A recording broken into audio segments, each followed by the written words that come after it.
ఆమేన్. ఎవరి చేత? భూమి ఆకాశమును సృజించిన యెహోవా చేత. ఆమేన్. హల్లెలూయా. మనము ఇది ఇజ్రాయెల్ ప్రజలకే మాత్రమే కాదు కానీ యేసుక్రీస్తునందు దేవుడు మనకు అనుగ్రహించినాడు. హల్లెలూయా. ఇజ్రాయెల్ ప్రజలు ఏ రీతిగా అయితే ఇంకా సంపూర్ణంగా దాన్ని స్వతంత్రించుకోలేదో మనం కూడా వేసి ఉన్నాం. ఆమేన్. హల్లెలూయా.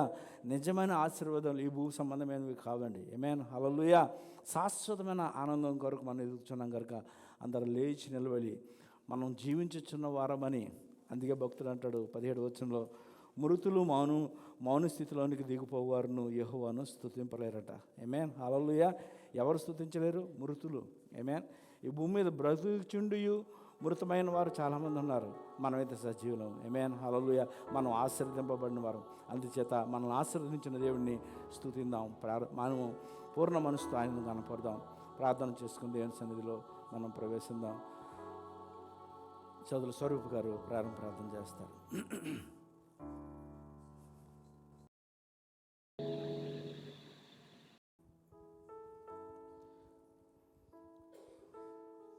ప్రార్థన చేసుకుందాం. స్తోత్రం స్తోత్రం స్తోత్రం స్తోత్రం. ఆయన పరిశుద్ధుడా పరిశుద్ధుడా పరిశుద్ధుడా వందనాలు చెల్లిస్తున్నామయ్యా తండ్రి. ఈ ఉదయకాల సమయంలో తండ్రి మరొకసారి దేవానైనా మీకు పాదసనికి చేరిదైనా మిమ్మల్ని ప్రార్థించడానికి, మిమ్మల్ని స్తుతించడానికి, మిమ్మల్ని ఆరాధించడానికి తండ్రి దేవానైనా మాకు ఇష్టం గొప్ప ధన్యతను బట్టి, కృపను బట్టి, భాగ్యాన్ని బట్టి, ఆరోగ్యాన్ని బట్టి, నైనా సజీవత్వాన్ని బట్టి దేవా మరొకసారి మీకు వేలాది వందనాలు చెల్లిస్తున్నాం. అయ్యా దేవానైనా ఇంత గొప్ప దేవుడు తండ్రి. గడిచిన కాలమంతి మమ్మల్ని కాచి కాపాడారు, భద్రపరిచారు తండ్రి. దాన్ని బట్టి మరి వేలాది వందనాలు చెల్లిస్తున్నాం. అయ్యా కృప చూపించే దేవుడు నైనా, కృపగలిగిన దేవుడు తండ్రి. మరొకసారి మీకు వేలాది వందనాలు చెల్లిస్తున్నాం. అయ్యా తండ్రి దేవానైనా తండ్రి దేవనైనా భూమి పునాదులు వేయబడక ముందే తండ్రి దేవానైనా మమ్మల్ని నైనా తండ్రి సృజించిన దేవా, మా కొరకు తన అనేకమైన ప్రణాళికలు ఉద్దేశాలు కలిగిన దేవా మరొకసారి మీకు వేలాది వందనాలు చెల్లిస్తున్నాం తండ్రి దేవానైనా. సమస్తము తన దేవాని నోటి మాట చేత కలిగించి దేవా మరొకసారి మీకు వేలాది వందనాలు చెల్లిస్తున్నాం. అయ్యా దేవానైనా ఈ ఉదయకాల సమయంలో తన దేవానైనా నైనా నీకు సన్నిధిలో తండ్రి దేవానైనా సంఘముగా కూడుకుని దేవానైనా మీ అందు ఆనందించాలి తండ్రి. మేము కూడుకుని వచ్చి ఉంటుండగా తండ్రి దేవానైనా నీ కృపను బట్టి మరొకసారి వందనాలు చెల్లిస్తాం తండ్రి దేవానైనా. ఎవరెవరు తండ్రి ఎటువంటి పరిస్థితుల్లో తండ్రి ఇక్కడ వచ్చి ఉన్నారు తండ్రి నాకైతే ఎరుగుదు కానీ తండ్రి దేవానైనా సమస్తము ఎరిగిన దేవుడు తండ్రి దేవాన్ని బట్టి వందనాలు చెల్లిస్తాం తండ్రి దేవానైనా మీకు వాక్యం ద్వారా తండ్రి మీరు మాతో మాట్లాడండి తండ్రి. మా యొక్క బ్రతుకులు మార్చండి అయ్యా, మమ్మల్ని స్థిరపరచమని వేడుకొంచున్నామయ్యా, మమ్మల్ని సిద్ధపరచండి తండ్రి. వందనాలు చెల్లిస్తాం తండ్రి. మా జీవితాలు మారగలిగేలాగా, రూపాంతరం చెందగలిగేలా కృపను మాకు దయచేయండి అయ్యా. వందనాలు చెల్లిస్తాం తండ్రి. పరిశుద్ధాత్మ దేవా మీరు మా మధ్యకి రండి అయ్యా తండ్రి. వందనాలు చెల్లిస్తాం తండ్రి దేవానైనా. జీవం గల దేవుడు తండ్రి దేవ వందనాలు చెల్లిస్తున్నామయ్యా. సహాయం దయచేయండి తండ్రి దేవానైనా. మమ్మల్ని బలపరచమని వేడుకొంచున్నానయ్యా. వందనాలు చెల్లిస్తాం తండ్రి దేవా. వందనాలు తండ్రి దేవానైనా. వినగలిగే చెవులు, గ్రహించగలిగే హృదయమాలు ప్రతి ఒక్కరికి దయచేయమని వేడుకొంచున్నాం తండ్రి. ఎవరు ఒట్టిగా వెళ్ళిపోకుండా ప్రతి ఒక్కరు తండ్రి దేవ మిమ్మల్ని పొందుకుని తండ్రి దేవానైనా మీ అందు ఆనందించగల భాగ్యం మాకు అనుగ్రహించమని వేడుకొంచున్నాను. వందనాలు చెల్లిస్తాం తండ్రి. ఆరాధన నడిపిస్తున్న నీకు దాసుని తండ్రి నాయన తండ్రి సిలువ చాటు మరుగుపరుచుకోండి తండ్రి దేవానైనా. ఆత్మ ద్వారా తండ్రి దేవానైనా ఆత్మతోనూ సత్యముతోనూ మిమ్మల్ని ఆరాధించే కృప మాలో ప్రతి ఒక్కరికి అనుగ్రహించమని వేడుకొంచున్నాను అయ్యా. వందనాలు దేవానైనా తండ్రి. నేను వాక్యం ద్వారా చెప్తున్నాను దాసుని కూడా నాయన తండ్రి మీకు నాయన తండ్రి కృపలో తండ్రి దేవా నడిపించుకోమని వేడుకొంచున్నాను తండ్రి. వందనాలు చెల్లిస్తాం తండ్రి దేవానైనా. మీకు దాసుని ద్వారా మీరు మాతో మాట్లాడండి తండ్రి దేవానైనా.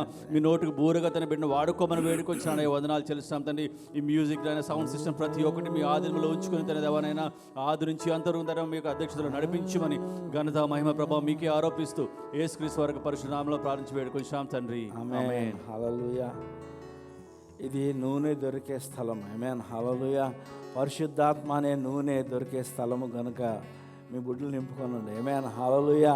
మీ దీపంలో వెలుగుచుండాలంటే పరిశుద్ధాత్మ అగ్ని చేత నిత్యము ఆ నూనె చేత నింపబడాలి. ఆమేన్. హల్లెలూయా. ఆయన ఆహ్వానించుకుందాం. పరిశుద్ధాత్ముడా స్వాగతం దేవా, పరిశుద్ధాత్ముడా స్వాగతం దేవా. మా నావికుడవు, మా నాయకుడవు, నా బోధకుడవు, నా స్నేహితుడవు, నా నావికుడవు, నా నాయకుడవు, నా బోధకుడవు, నా స్నేహితుడవు. రండి రండి రండి రండి పరిశుద్ధాత్ముడా, రండి రండి రండి రండి పరిశుద్ధాత్ముడా, రండి రండి రండి రండి పరిశుద్ధాత్ముడా, రండి రండి రండి రండి పరిశుద్ధాత్ముడా. పరిశుద్ధాత్ముడా స్వాగతం దేవా, పరిశుద్ధాత్ముడా స్వాగతం దేవా.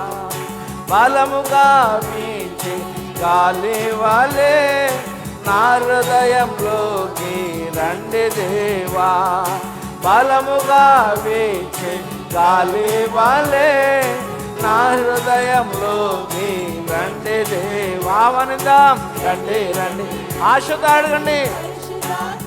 ఆమేన్. రండి రండి రండి రండి పరిశుద్ధాత్ముడా, రండి రండి రండి రండి పరిశుద్ధాత్ముడా, రండి రండి రండి రండి పరిశుద్ధాత్ముడా.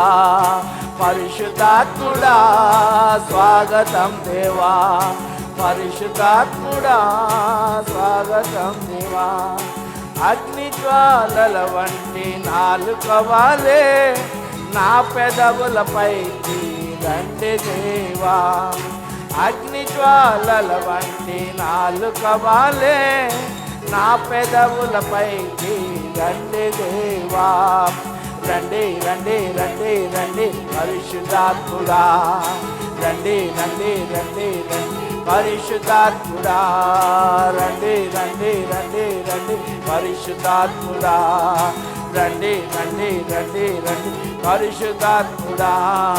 పరిశుద్ధాత్ముడా స్వాగతం దేవా. పరిశుద్ధాత్ముడా స్వాగతం దేవా. పోయబడిన అభిషేక తైలము వలె నా తలపైకి రండి దేవా. పోయబడిన అభిషేక తైలము వలె నా తలపైకి రండి దేవా.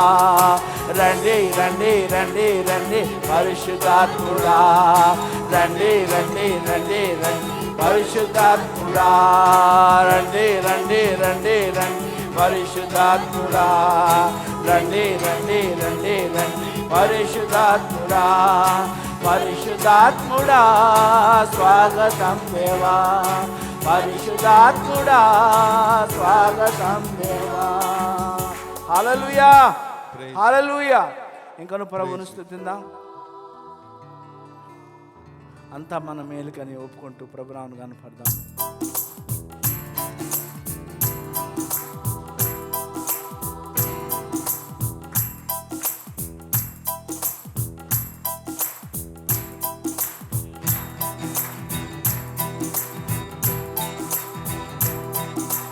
ఎల్లప్పుడు యెహోవాను సన్నుతించెదన్, నిత్యము ఆయన కీర్తి నా నోట నుండును. ఎల్లప్పుడు యెహోవాను సన్నుతించెదన్, నిత్యము ఆయన కీర్తి నా నోట నుండును. అంతా నా మేలుకే ఆరాధన యేసుకే, అంతా నా మంచికి తన చిత్తమునకు తల వంచితే, చిత్తమునకు తల వంచితే. ఆరాధనాపను స్తుతించుట మానను, ఆరాధనాపను స్తుతించుట మానను, స్తుతించుట మానను. కన్నీళ్ళే పానములైన కఠిన దుఃఖ బాధలైన స్థితిగతులే మారిన అవకాశం చేజారిన. కన్నీళ్ళే పానములైన కఠిన దుఃఖ బాధలైన స్థితిగతులే మారిన అవకాశం చేజారిన. మారదు యేసు ప్రేమ, నిత్యుడైన తండ్రి ప్రేమ. మారదు యేసు ప్రేమ, నిత్యుడైన తండ్రి ప్రేమ. మారదు యేసు ప్రేమ, నిత్యుడైన తండ్రి ప్రేమ. మారదు యేసు ప్రేమ, నిత్యుడైన తండ్రి ప్రేమ. అంతా నా మేలుకే ఆరాధన యేసుకే, అంతా నా మంచికే తన చిత్తమునకు తల వంచితే, చిత్తమునకు తల వంచితే. ఆరాధనాపను స్తుతించుట మానను, ఆరాధనాపను స్తుతించుట మానను, స్తుతించుట మానను. ఆస్తులన్నీ కోల్పోయిన, కన్నవారి కనుమరుగైన, ఊపిరి బరువైన, గుండెలే పైకెళ్ళిన. ఆస్తులన్నీ కోల్పోయిన, కన్నవారి కనుమరుగైన, ఊపిరి బరువైన, గుండెలే పగిలిన. యెహోవా ఇచ్చెను, యెహోవా తీసుకొనెను, యెహోవా ఇచ్చెను, యెహోవా తీసుకొనెను. ఆయన నామమునకే స్తుతి కలుగుగాక, ఆయన నామమునకే స్తుతి కలుగుగాక. అంతా నా మేలుకే ఆరాధన యేసుకే, అంతా నా మంచికే, తన చిత్తమునకు తల వంచికే, తన చిత్తమునకు తల వంచికే. ఆరాధనాపను స్తుతించుట మానను, ఆరాధనాపను స్తుతించుట మానను, స్తుతించుట మానను. హల్లెలూయా, హల్లెలూయా. ఇంకను ప్రభును స్తుతిద్దాం. యుద్ధము యెహోవాను ఒప్పుకొంచు ప్రభువుకు మహిమనిద్దాం. ఆమేన్, హల్లెలూయా.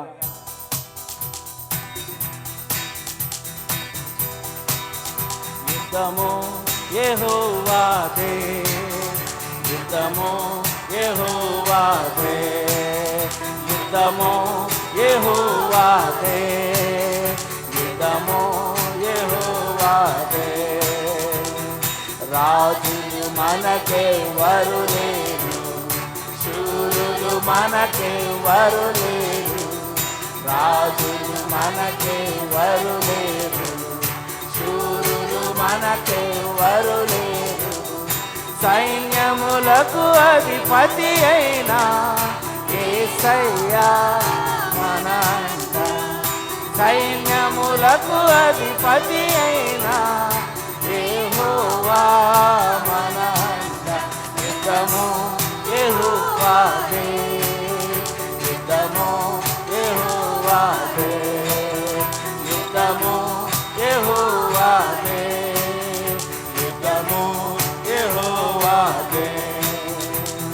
వ్యాధులు మనలను పడదోసిన, బాధలు మనలను కృంగదీసిన, వ్యాధులు మనలను పడదోసిన, బాధలు మనలను కృంగదీసిన. విశ్వాసమునకు కర్తయైన యేసయ్యా మనంట, విశ్వాసమునకు కర్తయైన యేసయ్యా మనంట. యుద్ధము యెహోవాదే, యుద్ధము యెహోవాదే, యుద్ధము యెహోవాదే, యుద్ధము యెహోవాదే.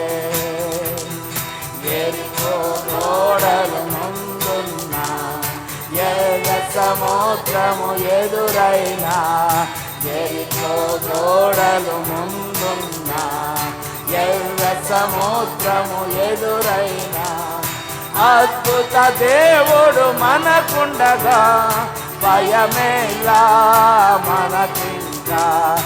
అద్భుత దేవుడు మనకుండగా భయమేలా మనకింకా. యుద్ధము యెహోవాదే, యుద్ధము యెహోవాదే, యుద్ధము యెహోవాదే, యుద్ధము యెహోవాదే.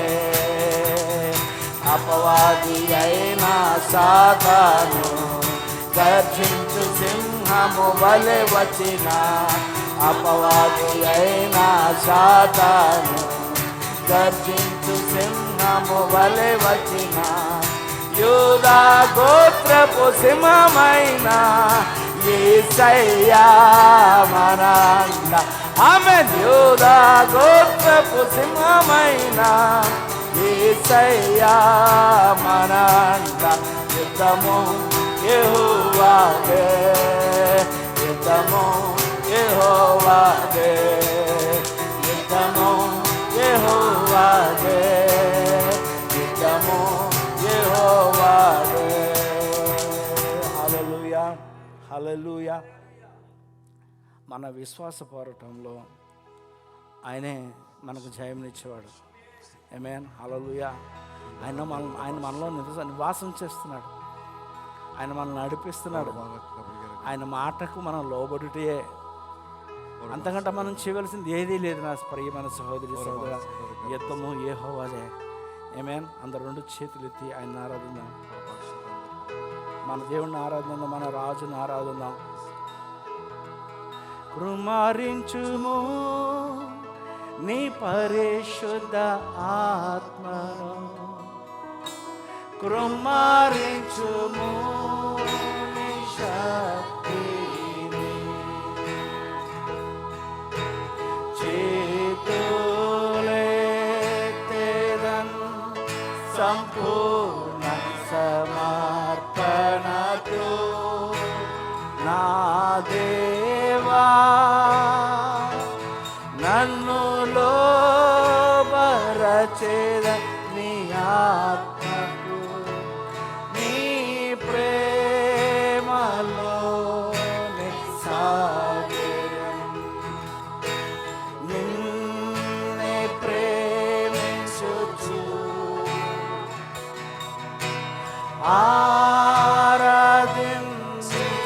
ఆరాధించెదను,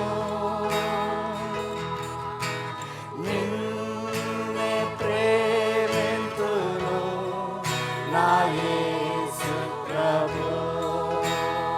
స్వేచ్ఛగా ఆరాధిద్దాం.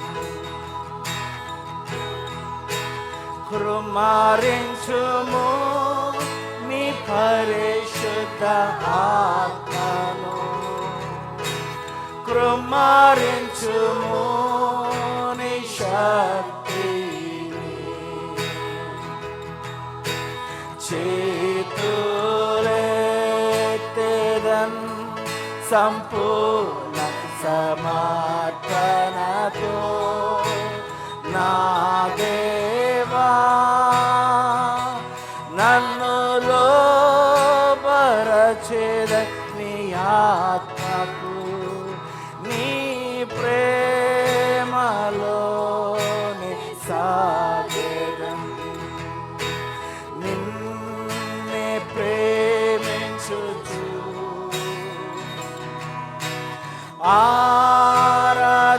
ఆరాధించెదను, నిన్నే ప్రేమింతును నా యేసు ప్రభు. హల్లెలూయా. నీవే ప్రభు, నీవే ప్రభు, మరణము గెల్చి లేచినావు ప్రభుడావు, ప్రతి మోకాలు వంగును, ప్రతి నాలుక ఒప్పును, నీవే ప్రభువనుచు. రెండు చేతులెత్తి నీవే నా ప్రభు, నీవే నా ప్రభు, మరణము గెల్చి లేచినావు ప్రభుడావు, నా మోకాలు వంగును, నా నాలుక ఒప్పును, నీవే ప్రభువనుచు. హల్లెలూయా, హల్లెలూయా, హల్లెలూయా, హల్లెలూయా, హల్లెలూయా, హల్లెలూయా. నీవు పలికితే నాకు మేలయా. నీవు పలికితే నాకు మేలయా. నీ దర్శనమే నాకు చాలయా. నీ దర్శనమే నాకు చాలయా. నాతో మాట్లాడు ప్రభువా, నీవే మాట్లాడుమయ్యా.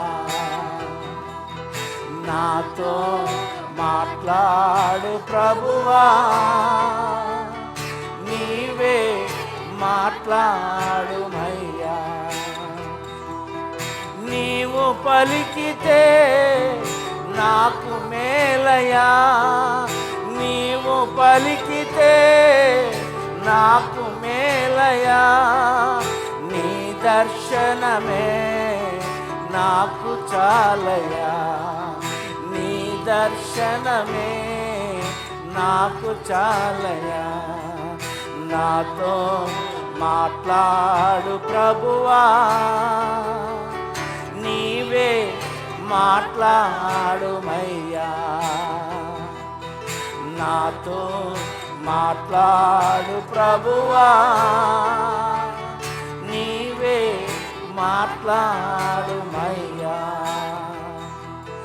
నీ వాక్యమే నన్ను బ్రతికించేది.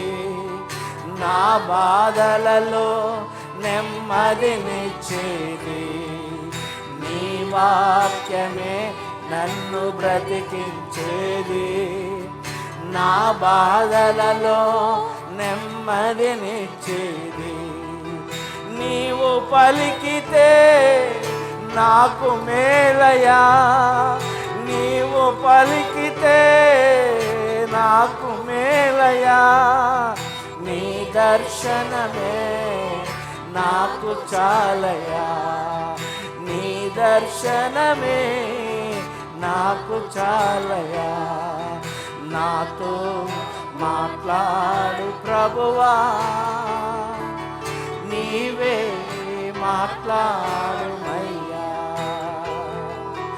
నాతో మాట్లాడు ప్రభువా, నీవే మాట్లాడుమయ్యా.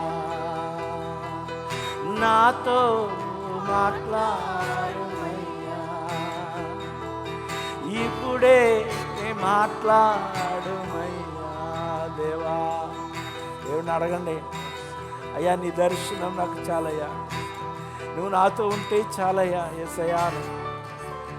ఆయన ఇక్కడ ఉన్నాడు. ఆయనను వేడుకొనండి. ఆయన వైపు చూడండి. ఆయన వైపు చూస్తే నీవు బ్రతుకుతావు. ఆయన వైపు చూస్తే నీవు స్వస్థత అందుకుంటావు. ఆయన అంతే నీకు సహాయం ఉన్నది. నీవు పలికితే నాకు మేలయా. నీవు పలికితే నాకు మేలయా. నీ దర్శనమే నాకు చాలయా.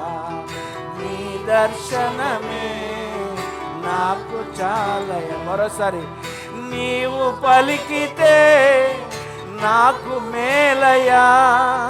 నీవు పలికితే నాకు మేలయా. నీ దర్శనమే నాకు చాలయా. నీ దర్శనమే నాకు చాలయా. నీ దర్శనమే నాకు చాలయా. పరిశుద్ధుడానికి స్తోత్రాలు. ఎవరు మౌనంగా ఉండదు. ఆయనను స్తుతించే సమయం, ఆయన ఆరాధించే సమయం, ఆయన పాదములు పట్టుకుని బ్రతమాలే సమయం.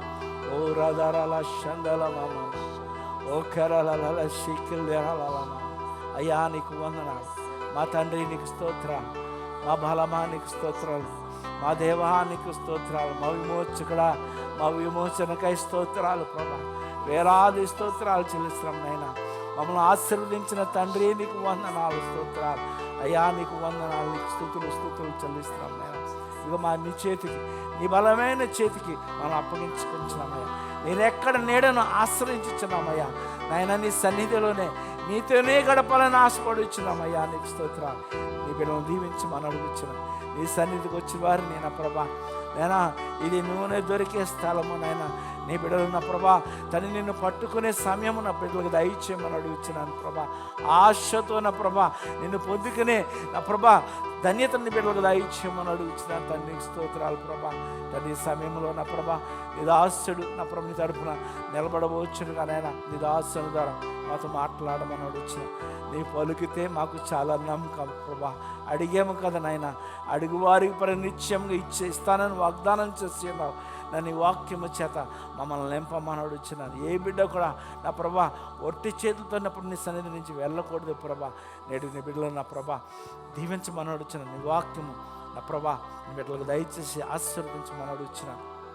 ఈ కొడుకు చుట్టూ నువ్వు కంచి వేసినందుకు నీకు స్తోత్రాలు నైనా. నీవే సమస్త మహిమ మా జీవితాలు పొందుకోమని ఈ ఆరాధన యావత్తు నీకు సమర్పిస్తూ యేసుక్రీస్తు వారి పరిశుద్ధ నామములో ఆరాధించి వేడుకొని వచ్చినాం పరమ తండ్రి. ఆమేన్. అందరూ చప్పట్లు కొట్టి ప్రభు నామం కనపడదాం. పాస్టర్ గారిని చప్పట్లతో ఆహ్వానిద్దాం.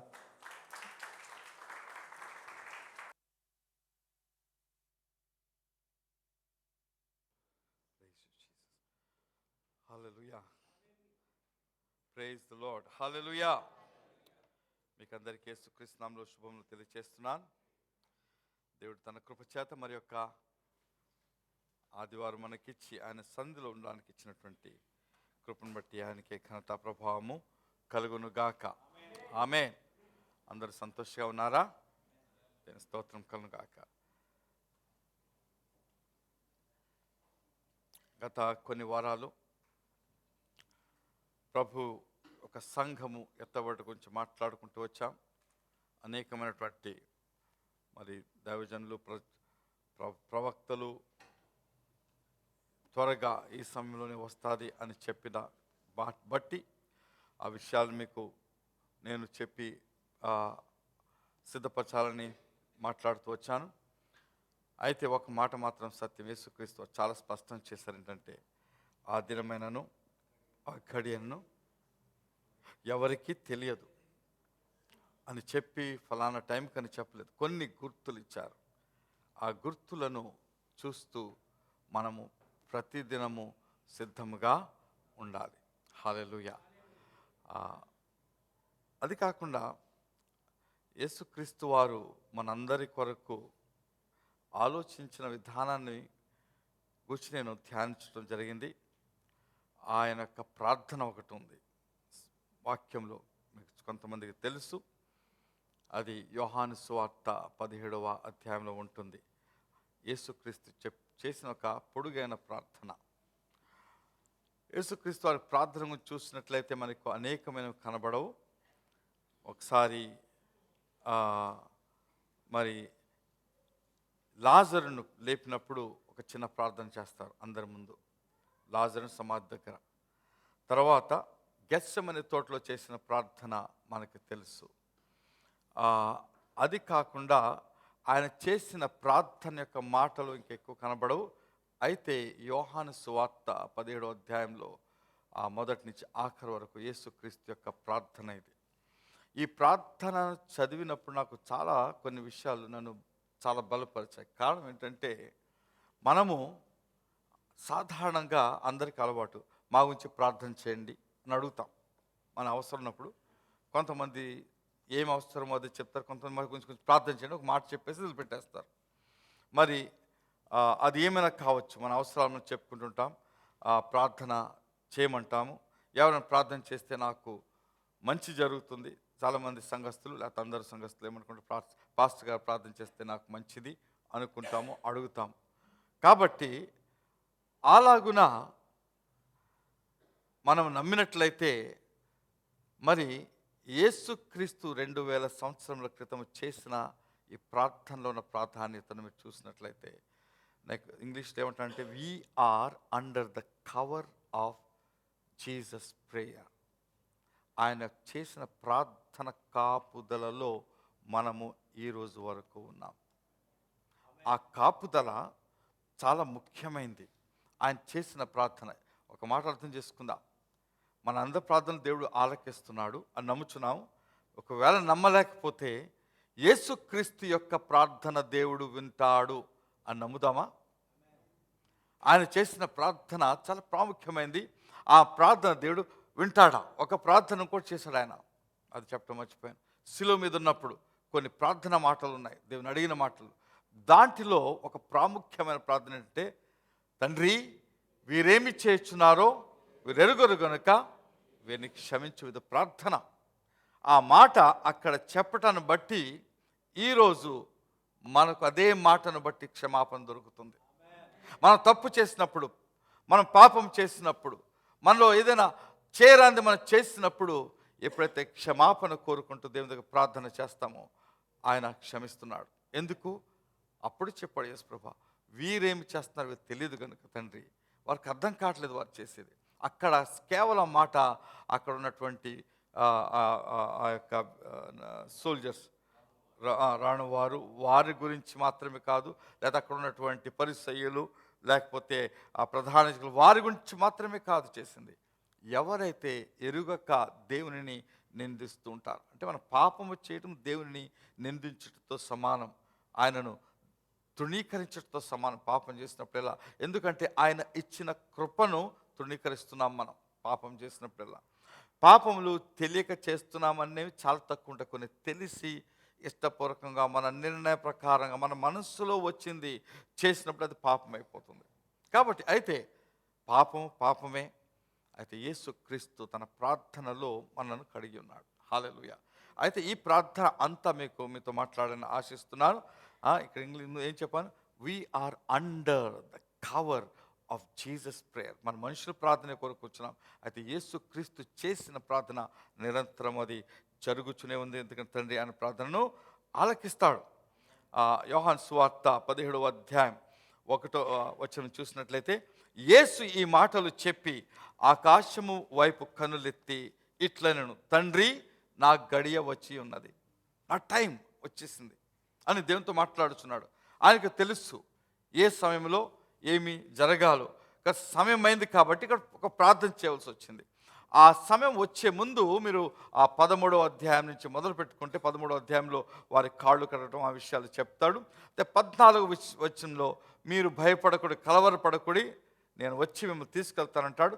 దాంతో ప్రాముఖ్యమైన కొన్ని టీచింగ్స్, బోధ, పరిశుద్ధాత్మను గూర్చినటువంటి మంచి విషయాలను చెప్పుతూ ఆయన బలపరుస్తూ, అలాగే మీరు నాలో ద్రాక్షవల్లి ఉన్నారు, నేను ద్రాక్షవల్లి తీగలై ఉన్నారు అని చెప్పుతూ ఆయన ఉండటం వలన ఉండే కాపుదలను చెప్పి, అలాగే పరిశుద్ధాత్మ మీతో ఉంటాడు, మిమ్మల్ని నడిపిస్తాడు, రాబోయే సంగతులు మీకు చెప్తాడు అని అన్నీ చెప్పిన తర్వాత ఈ మాటలన్నీ ఇప్పుడు ఎక్కడి నుంచి వెళ్దాం, నన్ను పట్టుకోవడానికి లోకాధికారి వస్తున్నాడు అని చెప్పి తర్వాత ఈ ప్రార్థన చేసి ముగించిన తర్వాత అతను మన ప్రభు పట్టబడతాడు ఆ యొక్క గెత్సెమనే తోటలో. అక్కడ వెళ్ళిన తర్వాత అయితే ఆఖరుగా ఆ ప్రభు రాత్రి భోజనం అయిపోయిందో చెప్పిన మాటల తర్వాత ఆఖరుగా చేసిన ప్రార్థన, నా సమయం అయిపోయింది, ఇప్పుడు ఈ రాత్రి నేను పట్టుబడతాను, రేపు ఉదయకాలం నాకు సిలువ ఉంటుంది అని ఆయన చెప్తూ ఇక్కడ ఏమంటే, నీ కుమారుడు నిన్ను మహిమపరచునట్లు నీ కుమారుని మహిమపరచుము. ఈ మాట నీ కుమారుని మహిమపరచు అనే మాటకు నేను ఒక చాలా సింపుల్ అర్థం చేస్తున్నాను, అది చెప్తాను. మహిమపరచమని అంటే నీ కుమారుడిని ఈ లోకం నుంచి తీసుకుని వెళ్ళని అర్థం. దీనికి కారణం చెప్తాను నేను, ఎందుకు ఈ మాటకి ఇలాగే చెప్తున్నాను.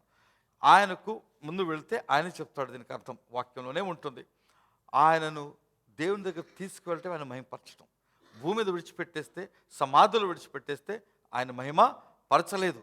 ఆయన భూమిలో విడిచిపెట్టకుండా ఆయన చనిపోయి ఆయన తిరిగి లేచి తీసుకువెళ్ళటమే దేవుని యేసు ప్రభుని మహిమపరచుట. అది అంత ముందుకు తీసుకుందాం. నీవు నీ కుమారునికి ఇచ్చిన వారిని అందరికీ ఆయన నిత్య జీవం అనుగ్రహించినట్లు సర్వ శరీరం మీదను ఆయనకు అధికారం ఇచ్చితివి. అధికారము యేసు ప్రభుకు సర్వ శరీరం మీద ఉంది. అయితే ఎవరికి నిత్య జీవం ఇవ్వాలో అది అందరి మీద దేవుడు ఆయనకి చేతిలో పెట్టలేదు. ఇది మాటను అర్థం చేసుకుందాం. ఎందుకంటే ఎఫెసీయులకు రాసిన పత్రిక తీసుకోవద్దు, 1వ అధ్యాయము 1వ వచనం ఉంటుంది. భూమి పునాదులు వేయబడక మునిపే దేవుడు మనల్ని ఎన్నుకున్నాడు. హల్లెలూయా. ఆయన ఏం చేస్తాడంటే, ఎవరైతే నీవు నీ కుమారునికి ఇచ్చిన వారు, భూమి మీద అనేకులు ఉన్నారు, వారిలో దేవుడు ఎన్నుకొని ఆయన కుమారునికి ఇచ్చాడు. వారికి నిత్య జీవం అనుగ్రహించినట్లు భూమి మీద అందరి మీద అధికారం ఇచ్చాడు. అధికారం అందరి మీద ఉంది. అయితే రక్షించుటకు కొంతమందిని దేవుడు ఎన్నుకొని యేసు ప్రభు చేతికి అప్పగించడానికి మాట అర్థమవుతుంది. కాబట్టి మనము యేసును నమ్ముకున్న మనము, యేసు ప్రభు రక్షకునిగా నమ్ముకొని బాప్తిస్మము పొందిన మనము దేవుని చేత ఎన్నుకొనబడిన వారము. ఎన్నుకొని యేసుక్రీస్తుకు అప్పగించాడు. అందుకే మనం యేసుక్రీస్తు రక్షకుడని ధైర్యంగా ఒప్పుకొని ఈ యొక్క నిత్యజీవం పొందుకోగలుగుతున్నాం. ముందుకు వెళ్ళినట్లయితే ఇంకొక మాట, 3వ వచనం, అద్వితీయ సత్య దేవుడైన నిన్నును నీవు పంపిన యేసుక్రీస్తును ఎరుగుటయే నిత్య జీవము. మీకు ఎవరికైనా నిత్య జీవము అంటే ఏంటి అని అర్థం కావాలంటే ఎక్కడ తిరగవసరం లేదు, ఒకే వాక్యములో స్పష్టంగా చెప్తున్నాడు. ఈ మాట దేవునికి అర్థమయ్యేటట్టు చెప్పడానికి ప్రయత్నం చేయట్లేదు.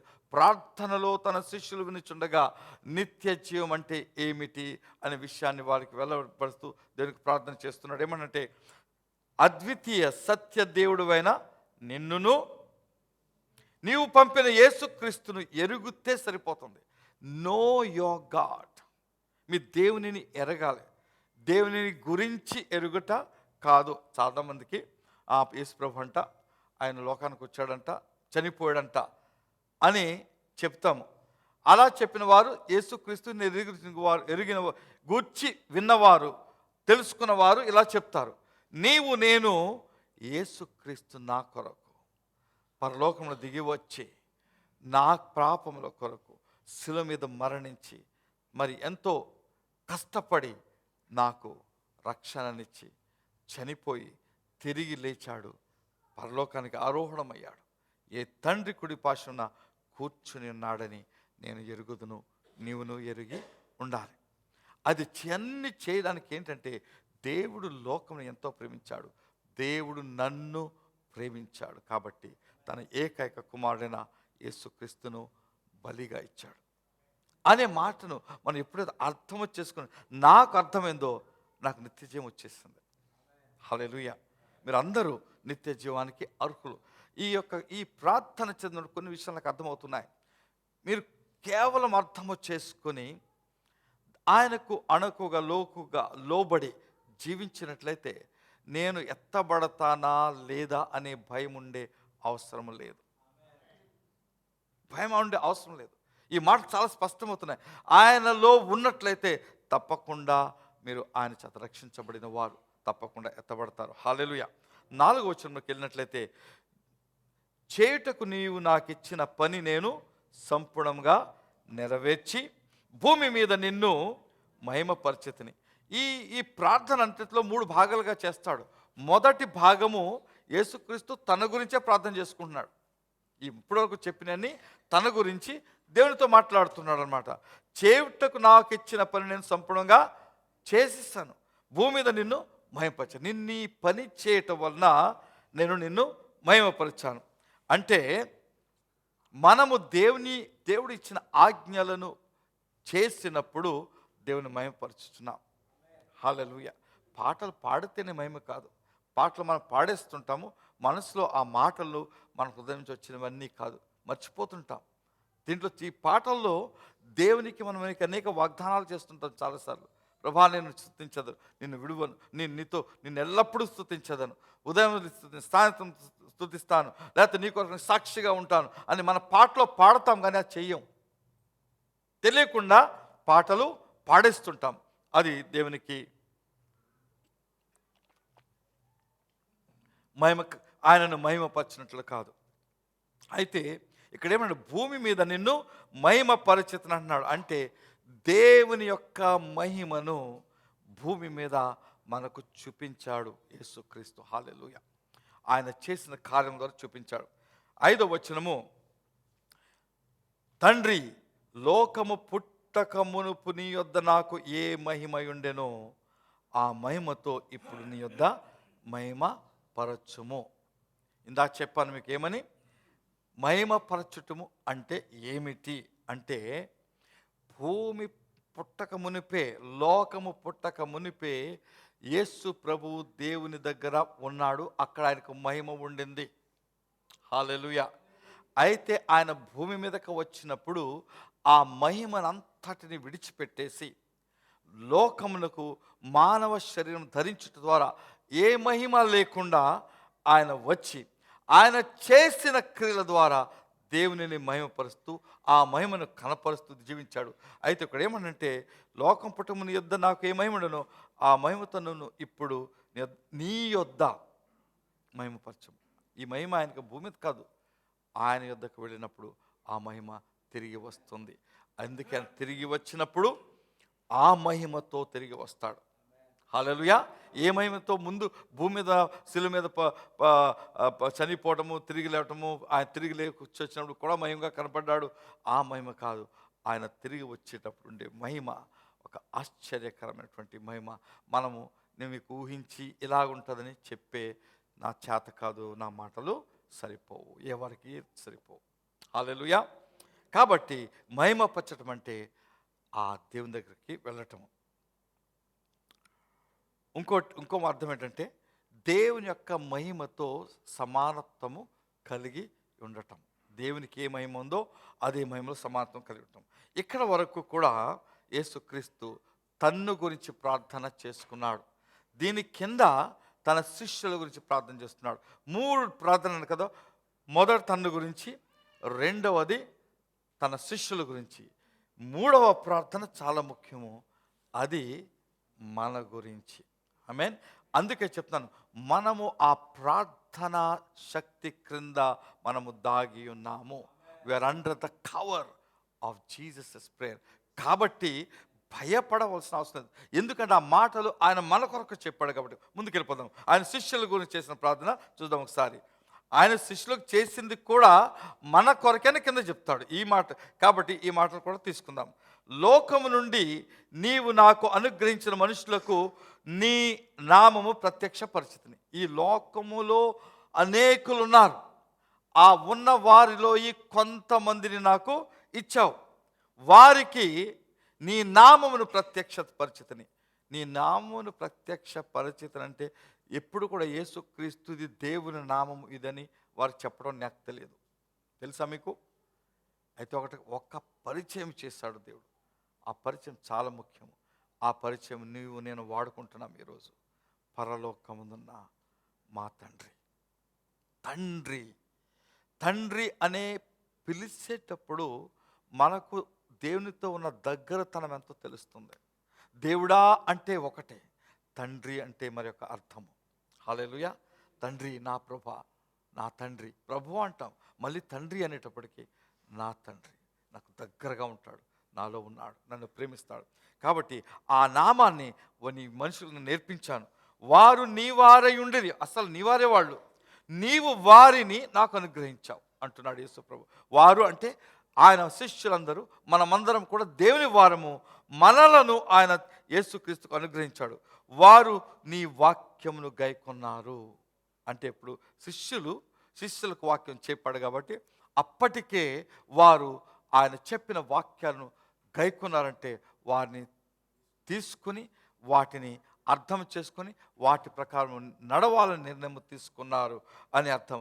ఈ మాటలో యేసుక్రీస్తు ఇంగ్లీష్లో ఏమిటంటే హీస్ అడ్వొకేటింగ్, అంటే వారి కొరకు విజ్ఞాపన కంటే బెటర్ అంటే అడ్వొకేట్ అంటే ఒక న్యాయవాది తన క్లయింట్ గురించి చెప్తాడు, నా క్లయింట్ మంచోడు అని చెప్తాడు.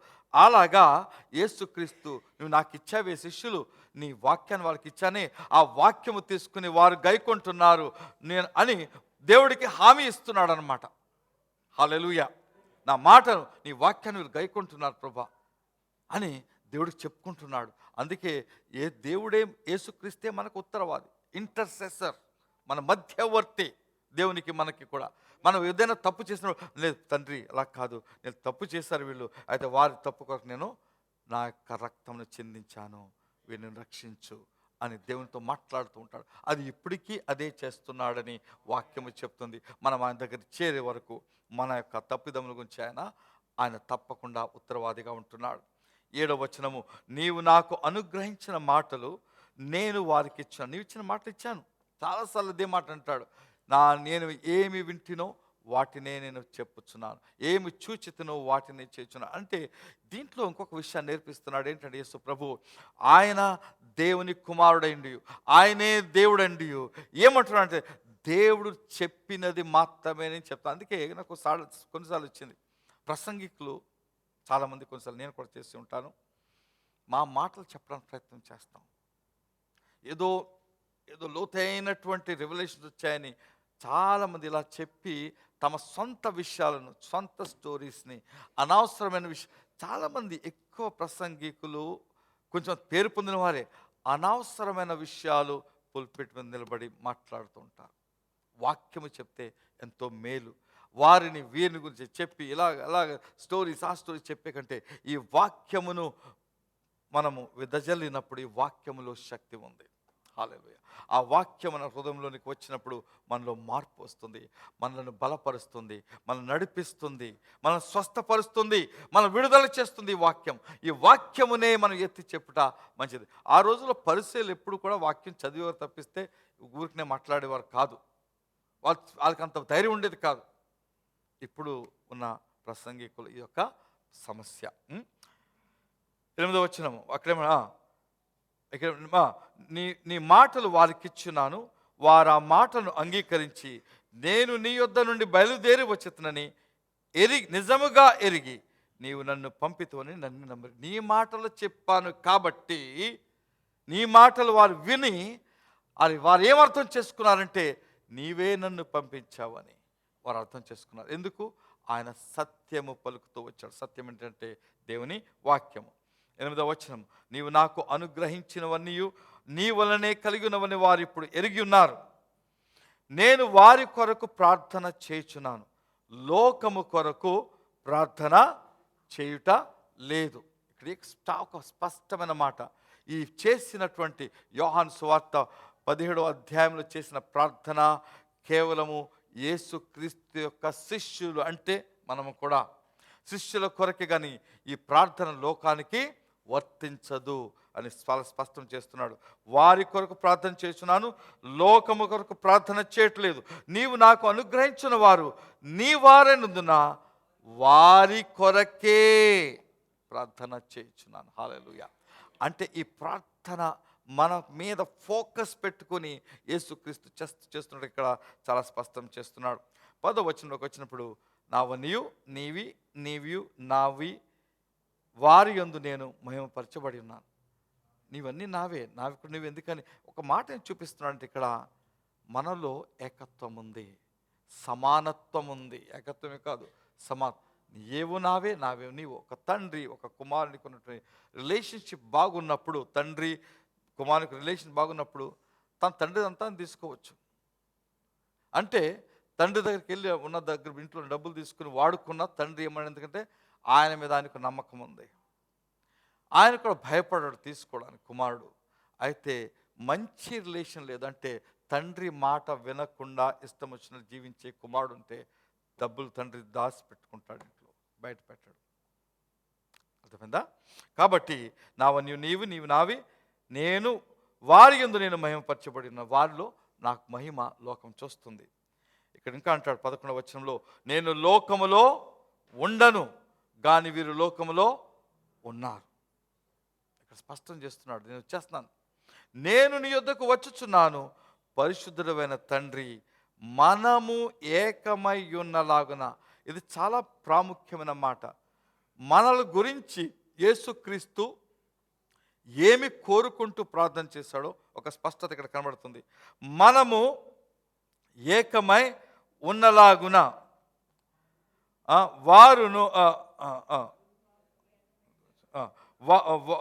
వారును ఏకమై ఉండునట్లు నీవు నాకు అనుగ్రహించిన నీ నామమందు వారిని కాపాడము. వారు మొదట భూమి మీద మనలో ఏకత్వం ఉండాలి. తర్వాత అంటాడు ఆయనతో ఏకత్వం కలిగి ఉండాలి. వారు ఉండాలి కాబట్టి నీ నామమును బట్టి వారిని కాపాడు. ఈ మాట ఒకసారి గుర్తు చేసుకోండి, అర్థం చేసుకోండి. యేసుక్రీస్తు తండ్రితో ఏమి ప్రార్థన చేస్తాడంటే, వారిని కాపాడుము. ప్రశ్న అడుగుతాను, యేసుక్రీస్తు మన కాపాడమని తండ్రికి ప్రార్థన చేస్తే తండ్రి మనను కాపాడతాడా, కాపాడ్డా? ఈ యొక్క విశ్వాసము, దృఢతో మనము జీవించాలి. నాకు ఈ లోకంలో ఏమైనా రావచ్చు, సమస్యలు కనబడచ్చు, అయితే ఆయన కాపుదల నా దగ్గర నుంచి తీసివేయబడదు. హల్లెలూయా. ఆయన కాపుదల ఎప్పుడు మనకు ఉంటుంది. ఎందుకంటే యేసుక్రీస్తు ప్రార్థన చేశాడు కాబట్టి, నీ నామమందు, ఆయన నామం ఇచ్చాడు కాబట్టి ఆ నామంలోనే కాపాడమంటాడు. ముందుకు ఇంకా విన్నట్లయితే 12వ వచనంలో, నేను వారి యొద్ద ఉండగా నీవు నాకు అనుగ్రహించిన వారిని నీ నామమందు కాపాడి తిని. అప్పుడు వరకు నేను కాపాడుతూ వచ్చాను. సాతాను వారిని శోధించడానికి ప్రయత్నం చేశాడు, పేతురు ప్రయత్నం చేశాడు. అది యేసుక్రీస్తు కాపాడతాడు. సాతాను వారిని ఎలాగైనా తప్పించడానికి ప్రయత్నం చేశాడు. యేసుక్రీస్తు వారిని కాపాడుతూ వచ్చాడు. ఇప్పుడు వరకు నేను కాపాడి తిని, నేను ఇంకా స్పష్టం ఏం చేస్తానంటే, నేను వారిని భద్రపరచి తిని గనుక లేఖనము నెరవేరినట్లు నాశనపుత్రుడు తప్ప మరి ఎవడును నశింపలేదు. ఈ మాటలో ఒక లోతైన అర్థం ఉంది. ఏంటో తెలుసా? మనమందరము యేసుక్రీస్తు చేత కాపాడబడ్డాము. కాపాడబడాలని తండ్రితో ప్రార్థన చేశారు. కాపాడబడుతూ ఉంటే మీరు నశించిపోరు. ఇంకా స్పష్టం చేస్తున్నాను. అంటే మీ రక్షణను మీరు కోల్పోలేరు. జాగ్రత్తగా అర్థం చేసుకుంది. ఈ మాట చాలా దినాల నుంచి చాలామంది రకరకాలుగా చెప్తూ ఉన్నారు. ఒక తెగ మనుషులు రక్షణ కోల్పోవచ్చు అంటారు. ఒక తెగ మనుషులు ఒకసారి రక్షించబోతే కోల్పోరు అని చెప్తారు. ఇప్పుడు రెండిట్లో కొంత సత్యం ఉంది. అయితే ఈ మాటను బట్టి దేవుని కాపుదలలో ఉంటే నీ రక్షణ నీవు కోల్పోలేవు. ఒకవేళ పాపం చేస్తే, తప్పు చేస్తే దేవుని మళ్ళా నీ తప్పుకు క్షమాపణ కలగాలని ప్రార్థన యేసుక్రీస్తు చేశాడు కాబట్టి ఆ తప్పు నుంచి క్షమించబడే పరిస్థితి నీకు ఉంది కాబట్టి క్షమించబడతావు. అయితే ఈ పరిస్థితి ఇలాగ ఉండగా ప్రకటన గ్రంథంలో మాట ఉంటాడు, నీ పేరు నేను జీవగ్రంథం నుంచి తుడిపేస్తాను అంటాడు. ఎందుకు తుడిపేస్తాను? అక్కడ ముందు కొన్ని కండిషన్స్ చెప్తాడు. అంటే నీ ఇష్టానుసారముగా ఇచ్చిన రక్షణను, ఇష్ట ప్రకారంగా నాకు ఈ రక్షణ వద్దు అని దేవుని తిరస్కరించి ఆయన విడిచి వెళ్ళిపోతే నువ్వు పోగొట్టుకుంటావు. అంతే దాంట్లో నీ యొక్క సంపూర్ణమైన అధికారాన్ని వాడుకొని రక్షణ నుంచి నువ్వు బయటికి వెళ్ళగలుగుతావు. కానీ దేవుడు ఆ రక్షణ నుంచి తొలగించడు. అర్థమైందా? అర్థమవుతుందా లేదా మీకు? హలో, చాలా ఇంపార్టెంట్ ఇది. ఎందుకంటే మీకు కాన్ఫిడెన్స్ ఉన్నట్లయితే, నేను రక్షణలో ఉన్నాను అనే కాన్ఫిడెన్స్ అంటే దృఢత, నమ్మకము మీకు ఉన్నట్లయితే మీరు శాంతియుక్తంగా జీవించగలుగుతారు. నేను రక్షణలో ఉన్నానని ఇష్టపూర్వకంగా దినదినము పాపంలో చూస్తే, నేను పాపము చేసినా సరే నాకు రక్షణ ఉంటుంది అని అనుకున్నట్లయితే తప్పు. నీ పాపమును గుర్తించి ఆ పాపమును ఒప్పుకున్న వారికి క్షమాపణ, అదొక స్పష్టత వాక్యం ఉంది కాబట్టి అయితే దేవుడు నీ యొక్క పాపం నుంచి క్షమించబట్టకు కావలసిన ప్రతి అవకాశమును నీకు ఇస్తాడు, సమయాన్ని ఇస్తాడు. ఒక్క మాట సరిపోతుంది. ఆ మాటలు ఒప్పుకొని ఆయన దగ్గర తిరిగి వస్తే, అందుకే తప్పిపోయిన కుమారుడు యొక్క కథలో ఏం చెప్పిస్తున్నాడంటే, పాపం చేశాడు, అయితే తిరిగి వచ్చాడు. తిరిగి వచ్చే బాధ్యత మన మీద విడిచిపెట్టాడు. మనకున్న స్వాతంత్ర్యం మనకు ఉండనే ఉంది. పాపం చేయొచ్చు, పాపం చేయకుండా మానేయచ్చు, రెండు కూడా స్వతంత్రత మనకుంది. అయితే చేస్తూ పాపంలోనే జీవిస్తూ ఉన్నట్లయితే మనం రక్షణ కోల్పోగలము. కానీ అయితే ఆయన కాపుదల్లో ఉన్నాము. ఇక్కడ ఏమనంటే, నేను వారిని భద్రపరిచితిని కనుక లేఖనం నెరవేరినట్లు నాశనపుత్రుడు యోధా ఒక్కడే, ఇస్కరియోతు యోధా ఒక్కడే, అది లేఖనం నెరవేరినట్లుగా వాడు నేను కాపాడినా వాడు తప్పించబడ్డాడు, వాడు నశించిపోయాడు. ముందుకెళ్ళిపోదాం. 13వ వచనం, ఇప్పుడు నేను నీ యొద్దకు వచ్చుచున్నాను, నా సంతోషము వారి యందు పరిపూర్ణమగునట్లు లోకమందు ఈ మాట చెప్తున్నాను. ఇక్కడ ఏమంటున్నాడంటే, నేను నీ దగ్గరికి వస్తున్నాను కాబట్టి దుఃఖంలో ఉండకూడదు. నా సంతోషము, ఆయన సంతోషం ఏంటంటే ఆయన తండ్రి యొద్దకు తిరిగి వెళుచున్నాడు. ఇంకా ఆయన సంతోషం ఏంటంటే వీరందరినీ రక్షణలోకి నడిపించి తన పని పూర్తి చేసుకుని తండ్రికి వెళుచున్నాడు కాబట్టి సంతోషంగా ఉన్నాడు. అయితే వీరికి ఈయన విడిచి వెళ్ళిపోతున్నాడని దుఃఖం ఉంది. అయితే నా సంతోషము వారి యందు పరిపూర్ణం కావాలి అంటే యేసుక్రీస్తు యొక్క సంతోషము మనలో ఎప్పుడు కూడా పరిపూర్ణంగా ఉండాలని యేసుక్రీస్తుకు ఇష్టమై ఉన్నది. ఆయన ప్రార్థన చేశాడు కాబట్టి ఆ సంతోషం మనకు ఉండి తీరుతుంది. హల్లెలూయా, అది నమ్మాలి మనం. 14వ వచనము, వారికి నీ వాక్యం ఇచ్చి ఉన్నాను, నేను లోక సంబంధిని కానట్లు వారు లోక సంబంధులు కారు గనుక లోకము వారిని ద్వేషించును. వారికి నీ వాక్యం ఇచ్చాను. వారు కాబట్టి ఏమయ్యారంటే వారు లోక సంబంధులు కారు, నీ వాక్యానుసారంగా జీవించేవారు. అయితే వారు నీ వాక్యానుసారంగా జీవిస్తున్నారు కాబట్టి వారు లోక సంబంధులు కాదు. లోక సంబంధులు కాదు కాబట్టి లోకము వారిని ఏం చేస్తుందండి? ద్వేషిస్తుంది. ఒక మాట మనకి యోహాను రాసిన మొదటి పత్రికలో 2లో కనబడుతుంది. యోహాను రాసిన మొదటి పత్రిక 2వ అధ్యాయంలో 15 చూస్తే, ఈ లోకమునైనను లోకములో ఉన్న వాటినను 15వ వచనం, వాటినను ప్రేమింపకుడి, ఎవడైనను లోకమును ప్రేమించినలా తండ్రి ప్రేమ వానిలో ఉండదు. లోకములో ఉన్నదంతయు అనగా శరీరాశయు నేత్రాశయు జీవపు డంబమును తండ్రి వలన పుట్టినవి కావు, అవి లోక సంబంధమైనవే.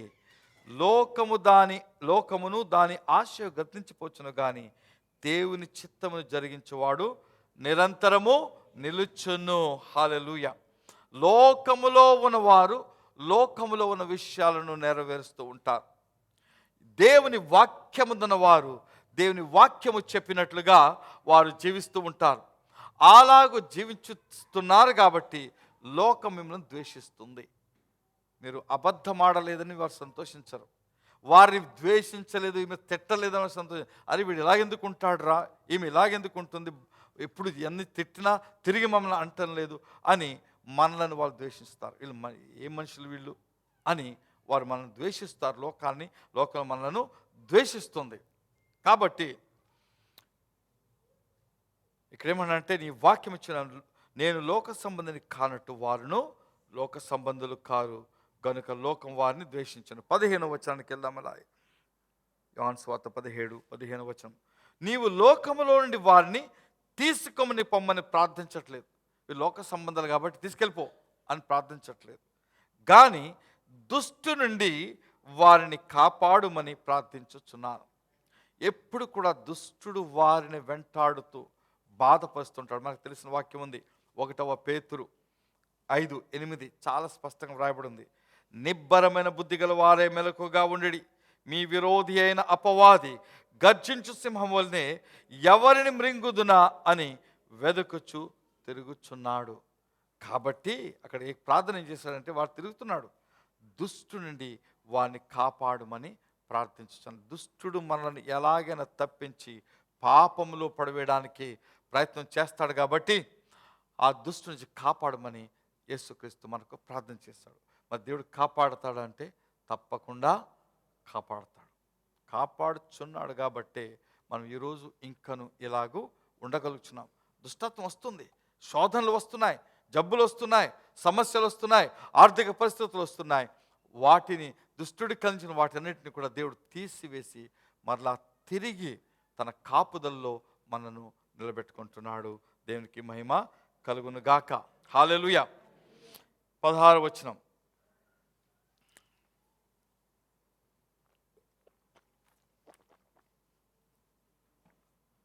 నేను లోక సంబంధిని కానట్లు వారును లోక సంబంధులు కారు అని దేవుడు చెప్తున్నాడు. కాబట్టి అక్కడ ఒక మాట చెప్తున్నాడు. ఏమంటాడంటే, సత్యమందు వారిని ప్రతిష్ట చేయము, నీ వాక్యము సత్యమే. నేను లోక సంబంధిని కానట్టు వారు లోక సంబంధులు కాదు, అయితే సత్యమందును వారిని ప్రతిష్ట చేయము. ఈ ప్రతిష్ట చేయమనే మాట మీకు ఎంతమందికి అర్థమవుతుందో నాకు తెలియదు. స్పష్టమైన మాట. ఇంగ్లీష్లో శాంక్టిఫై దెమ్.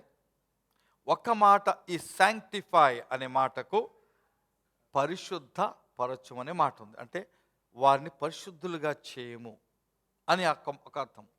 అయితే ఇంకొక మాట అర్థం, దీని అర్థం అంటే శాంక్టిఫై అంటే సెపరేట్ దెమ్, వేరుపరచుము. ఇక్కడ ప్రతిష్ఠత చేయటం అంటే మనకు పాత నిబంధనలో ప్రతిష్ఠించేవారు అనే ఆ యొక్క దేవాలయంలో ఉండేటువంటి పాత్రలను, అలాగే బలిపీఠాన్ని అన్నిటినీ ప్రతిష్ఠించారు. ఆ ప్రతిష్ఠించింది ఏది కూడా ఏ మనుషుడు ముట్టుకోకూడదు, అది ప్రత్యేకపరచబడింది. ప్రతిష్ఠించడం అంటే, వేరుపరచడం అంటే ప్రత్యేక పరచబడుట. యేసుక్రీస్తు మనలను ప్రత్యేకపరచుమని చెబుతూ ఉన్నాడు ప్రార్థనలో. అంటే లోకం నుండి వేరుపరిచి ప్రతిష్ఠించి, వీరికి ఈ లోకానికి చాలా వ్యత్యాసం. ఈ లోకస్తులతో నా ప్రజలు వారికి ఎటువంటి సంబంధము లేదు, ఉండకూడదు. అలాగను వారు ప్రతిష్ఠించుమని యేసుక్రీస్తు ప్రార్థన చేస్తున్నాడు. అది ఎలా చేయమంటున్నాడు? సత్యమందు. అంటే సత్యమందు అని ఇక్కడ తెలుగులో ఇలా రాయబడితే బై యువర్ ట్రూత్, నీ సత్యము ద్వారా. ఆయన సత్యము ఏమిటి అంటే ఆయన వాక్యము. మీరు సత్యమును ఎరుగుదురు, అప్పుడు సత్యము మిమ్ములను స్వతంత్రులుగా చేయను. ఆ సత్యమే దేవుని వాక్యము. ఆ మాట అంటాడు అలా చూడండి, నీ వాక్యమే సత్యము. సత్యమందు వారిని ప్రత్యేకపరచుము, లేకపోతే ప్రతిష్ఠించుము, వేరుపరచుము. నీ వాక్యమును బట్టి వారికి ఈ లోకం నుండి వేరుపరచుము. నీ వాక్యమే సత్యము. కాబట్టి ఆ వాక్యంలో ఉన్నటువంటి ప్రభావం, దేవుడిచ్చిన వాక్యంలో ఉన్న ప్రభావం చాలా గొప్పది. మనము అర్థము చేసుకోవట్లేదు కాబట్టి ఆ గొప్పతనాన్ని, ఆ యొక్క మహిమను మనము అనుభవించలేకపోతున్నాం. ప్రతి మాటను సీరియస్గా మనం తీసుకోవాలి, వాటి అర్థాన్ని నేర్చుకోవాలి. పట్టి నేర్చుకుంటే కానీ అన్నీ అర్థం కాదు. ఈరోజు ఈ వాక్యం తప్పకుండా మీరు ఈ యోహాను సువార్త 17వ అధ్యాయం చాలాసార్లు చదివి ఉంటారు. కానీ ఈరోజు మీతో మాట్లాడినట్లుగా మీకు ఎంతగా అర్థమైందో నాకు తెలియదు. సాధారణంగా అర్థం కాదు. ఏదో ప్రార్థన చేశాడు అనుకు మూసేసుకుని వెళ్ళిపోతాం మనం.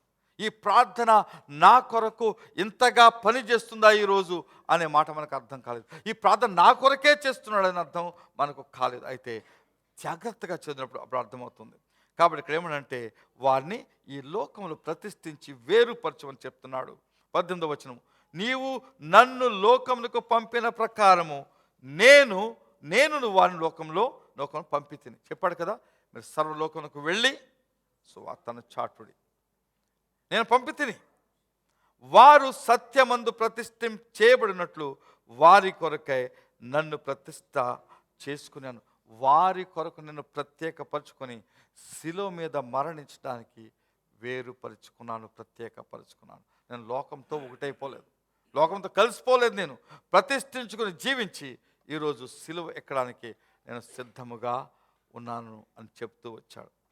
ఇక్కడ వరకు శిష్యులకు ప్రార్థన చేసిన తర్వాత ముందుకు వెళితే ఇక్కడి నుంచి మన గురించి ప్రార్థన చేసినట్టుగా మనకు అర్థమైపోతుంది. ఆ పై చేసిన ప్రార్థన, ఇప్పుడు చేసిన ప్రార్థన కూడా అది మన కొరకే చేశాడని స్పష్టమైపోతుంది. 17వ అధ్యాయము 20వ వచనము, మరియు నీవు నన్ను పంపితవని లోకము నమ్మునట్లు తండ్రి నాయందు నీవును నీయందు నేనును ఉన్నలాగున వారును మనయందు, జాగ్రత్తగా వినండి, వారును మనయందు అంటే తండ్రి కుమారుని యందు ఏకమై ఉండవలని వారి కొరకు మాత్రమే నేను ప్రార్థించుటలేదు. వారి అంటే ఈ శిష్యులు 12 మంది ఉన్నారు కదా అక్కడ, వారి వాక్యము వలన నాయందు విశ్వాసముంచు వారు అందరూ ఏకమై ఉండవలనని వారి కొరకును ప్రార్థించుచున్నాను. ఒక ప్రాముఖ్యమైనటువంటి వచనము. యోహాను సువార్త 17వ అధ్యాయము 21వ వచనము. ఈ వచనంలో మనకున్న ఆధిక్యత కనబడుతుంది. నేను ప్రతిసారి పరిశుద్ధ ప్రభురాత్రి భోజనము నేను ఇచ్చేటప్పుడు ఒక మాట చెప్తాను. మనము ఆయనతో ఏకమై ఉండులాగున, ఏకమై ఉన్నామని తెలుసుకున్నట్లు ఆయన శరీరములోను ఆయన రక్తములోను పాలు పంపులు పొందుకొనుచున్నాము. అంటే అది తిన్నప్పుడల్లా నేను దేవునితో ఏకత్వము కలిగిన వాడను, అంటే లోకముతో నాకు సంబంధము లేదు అని ఆ యొక్క సత్యము మనలను బలపరచాలి, అర్థం చేసుకోవాలి. ఇక్కడ చాలా స్పష్టం చేస్తుందంటే, ఇంకా ఏమంటాడంటే యేసుక్రీస్తు మనలో మహిమపరచబడాలని కోరుతున్నాడు. ఇక్కడ చూడండి, మళ్ళా చదువుతాను అదే వాక్యం. మీరు మరియు నీవు నన్ను పంపితోని లోకము నమ్మాలి. ఎలాగ నమ్ముతుంది? వారు మనలో ఏకమై ఉన్నప్పుడు, ఆయన వాక్యములను మనము విని వాటి ప్రకారము నడిచినప్పుడల్లా దేవునితో ఏకముగా ఉన్నవారము. హల్లెలూయా. ఇక్కడ ఏమన్నా నమ్మునట్లు, తండ్రి నాయందు నీవును, నేను నీయందు, నాయందు నీవు ఉన్నావు, నీయందు నేను ఉన్నాను. ఈ రెండు బాగున్నాయి. అయితే వారు అంటే అందరం కూడా వారును మన యందు, ఇప్పుడు మన ఇద్దరం కలుస్తున్నాం, వారు కూడా మనతో కలిసి, ఇద్దరం సతీష్ గారిని జత పట్టుకున్నాం అనుకోండి, ఆ స్వరూప్ గారిని కూడా జతలో తీసుకున్నామంటే అప్పుడు ముందు మీ ఇద్దరం ఒకటే. ఆయన తీసుకోగానే ఆయన మాతో ఒకటైపోతాడు. మాతో ఇంకొకరు కలుపుకుని అందరం కలుసుకుని ఒకే చోట ఏమైపోతాం? మనందరం ఒకటైపోతాం. హల్లెలూయా. అలాగైపోవాలని యేసుక్రీస్తు యొక్క చిత్తం. మనం దేవునితో ఒకటై ఉండాలి, ఏకత్వం కలిగి ఉండాలి. ఇప్పుడు మనం అందరం త్రియేక దేవుడు అంటాం, తండ్రి కుమార పరిశుద్ధాత్ముడు అంటాం, వారు ఏకమైన దేవుడు. ఆ ఏకత్వములో రక్షించబడినటువంటి మీరు నేను మనందరం కూడా ఆయన ఒక్కటిగా చేసుకుంటున్నాడు. హల్లెలూయా. ఇదే మాట ఆయన 14వ అధ్యాయము 20వ వచనంలో చెప్తాడు. ఇదే మాటను చూద్దాం ఒకసారి. అక్కడ 14:20 చూసినట్లయితే అక్కడ మనకు కనబడుతుంది, నేను నా తండ్రి యందును, మీరు నా యందును, నేను మీ యందును ఉన్నారని అని ఆ దినమున. ఏ దినమో చెప్పాలంటే దాని స్పష్టంగా దీని ముందు చెప్పిన మాటలు ఉన్నాయి. ఆ పరిశుద్ధాత్ముడు మీ ఎందుకు మీలోకి రావాలని నేను ప్రార్థన చేస్తాను. ఆయన మీతో వచ్చి మీతోనూ మీలోనూ ఎల్లప్పుడూ ఉండును. ఎప్పుడైతే పరిశుద్ధాత్ముడు మన పాట పాడాం కదా, మీలోకి వస్తాడో, పరిశుద్ధాత్ముడు మీలో ఉన్నారని మీరు ఆ యొక్క అనుభవం మీరు అనుభవిస్తారో, ఆ అనుభవం మీకు అర్థమవుతుందో, మీరు ఏమర్థమవుతుందంటే దేవుడు నాలో ఉన్నాడు. నేను పరిశుద్ధాత్మ బాప్తిస్ము పొందినప్పుడు దగ్గరగా 30 సంవత్సరాల పైన దాటిపోయింది. 1990 సంవత్సరం మార్చి నెలలో 20 నా ఏది దినం గుర్తుండకపోయినా ఆ దినం మాత్రం ఇప్పుడు గుర్తుంటుంది. 1990 మార్చి 20న పరిశుద్ధాత్మ బాప్తిస్మం. నేను అర్థం చేస్తుందంటే నేను సేవించే దేవుడు నిజమైన దేవుడు. ఎందుకంటే నా యొక్క ప్రమేయం ఏమి లేకుండా నాలో శక్తి రావడం, భాషలతో మాట్లాడటం ఆ రోజు నేను తెలుసుకున్నాను. ఆయన చేసిన పని అంటే అది ఉట్టిగా, అంటే నేను చేసే ఉట్టి మాట నా దేవునికి నాకు కూడా ఉట్టి మాటల సంబంధం కాదు, శక్తివంతమైన సంబంధం. అప్పుడు నాకు తెలుసు ఆయన నాలో ఉన్నాడు, నేను ఆయనలో ఉన్నాను. ఈ సత్యం మీరు తెలిసి జీవించినట్లయితే భయము మిమ్మలను వెంటాడదు, భయం మీకు రాదు. ఆత్మలో నడిచే వారికి భయం రాదు, ఆత్మానుసారంగా నడిచే వారికి భయం ఉండదు. నేను నరకానికి వెళ్తానన్న భయం ఉండదు, లోకంలో పాడైపోతున్న భయం ఉండదు. ఎప్పుడు ప్రభు నాతో ఉన్నాడని ధైర్యం అనుకుంటాను. కాబట్టి మీ ఆశ ఎప్పుడు కూడా ఆయన ఆత్మ కొరకు ఆశ కలిగి ఉండాలి. అందుకే పాడాం, రండి రండి పరిశుద్ధాత్మ మాలోనికి రండి, నీ శక్తి చేత రండి, గాలి వలె రండి, అగ్ని వలె రండి అని ఆయన ఎప్పుడు కోరుచు ఆయన కలిగి ఉన్నట్లయితే మనము దేవునిలో ఏకమైన వారమనే విషయం అర్థమవుతుంది. హల్లెలూయా. ముందుకెళ్దాం. 22వ వచనం. ఈ యొక్క 21వ వచనంలో ఒక స్పష్టమైనది, వారి కొరకు మన కొరకు యేసుక్రీస్తు 2000 సంవత్సరాల క్రితము మనలను గుర్తుంచుకున్నాడు అనే మాటను గుర్తు చేసుకుందాం. మనం వస్తాము, ఒకరోజు ఆయన నమ్ముకుంటాం, ఆయన తెలుసు మన కోసం అప్పుడే ప్రార్థన చేశాడు. ఆ ప్రార్థన నిలిచి ఉంది. 22వ వచనం, మనము ఏకమై ఉన్నలాగున వారును ఏకమై ఉండవలనని నీవు నాకు అనుగ్రహించిన మహిమను నేను వారికి ఇచ్చి తిని. యేసుక్రీస్తు యొక్క మహిమ మనకు ఇవ్వబడి ఉన్నది. ఆ మహిమను కలిగి ఆ మహిమలో ఆ మహిమతో మనం జీవించాలి. ఈ లోకంలో ఎప్పుడు కూడా తక్కువ వారమని, తక్కువ జాతి, ఇండియన్స్ లేకపోతే తక్కువ కులము అనే ప్రశ్న, ఆ మాట కూడా మన హృదయంలో ఎక్కడ రాకూడదు. దాన్ని ఆలోచించకూడదు. మనుషులు అనొచ్చు, అయితే మీకు తెలుసు మీరెవరు? రాజులైన యాజక సమూహము, యేసుక్రీస్తుతో ఏకత్వము పొందిన వారము, దేవుని కుమారులము కుమార్తెలము. దేవునిలో మనకు స్వాస్థ్యం ఉన్నది, నిత్య జీవం ఉన్నది. కాబట్టి భయం లేనటువంటి స్పష్టమైనటువంటి అర్థం, నీ రక్షణ యొక్క అర్థము ఇదని ఆ అర్థ ప్రకారం జీవించాలి. చాలా స్పష్టంగా చెప్తున్నాను, మీరు తీసుకుంటాను నమ్ముచున్నాను. కాబట్టి ఇంకేంటంటే ఆ మహిమ నేను వారికి ఇచ్చి తన యేసుక్రీస్తు ఏం చేశాడంటే మనలను దేవుని ఎదుట పైకెత్తాడనమాట. మీకు అర్థమైందా? మాట చూడండి, మనము ఏకమై ఉన్నలాగన వారు ఏకమండ వలనని నీవు నాకు అనుగ్రహించిన మహిమను నేను వారికి ఇచ్చి తిని. దేవుని ఎదుట మనం ఏం చేస్తున్నానంటే వీళ్ళు, నేను నా దగ్గర మనుషులు ప్రార్థన చేస్తున్నాను, వీళ్ళు మహిమ కలిగిన వారు అని దేవునికి చెప్తున్నాడు, చూపిస్తున్నాడు. ఇదిగో వీళ్ళు మహిమ ఉంది, నా మహిమ ఇచ్చేసాను వాళ్ళకి. వాళ్ళు సాధారణ మనుషులు కాదు ప్రభా, మిగతా వాళ్ళు వారు కాదు, వీళ్ళు మహిమ గల ప్రజలని దేవుని మనం ఎత్తి చూపిస్తున్నాడు ఈ ప్రార్థన ద్వారా. 23వ వచనం, వారి యందు నేనును నా యందు నీవును ఉండటం వలన వారు సంపూర్ణులుగా చేయబడి ఏకంగా ఉన్నందున నీవు నన్ను పంపితివనియు నీవు నన్ను ప్రేమించినట్లే వారిని కూడా ప్రేమించితివనియు లోకము తెలుసుకొనినట్లు నాకు అనుగ్రహించిన మహిమను వారికిచ్చి తిని. చాలా పొడుగు మాట. ఏం చెప్తున్నాడు దీంట్లో? వారి యందు నేను నా యందు నీవును ఉండుట వలన వారు సంపూర్ణంగా చేయబడ్డారు. We are complete. మన సగం సగం మనుషులం కాదు.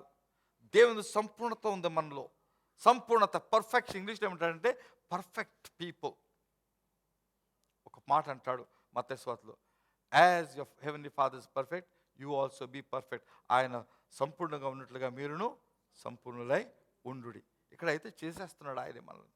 సంపూర్ణంగా చేయబడ్డారు, ఏకంగా ఉన్నందున కలుసున్నారు. కాబట్టి నీవు నన్ను పంపిన లోకం వీరిలో, వీరి సంపూర్ణతలో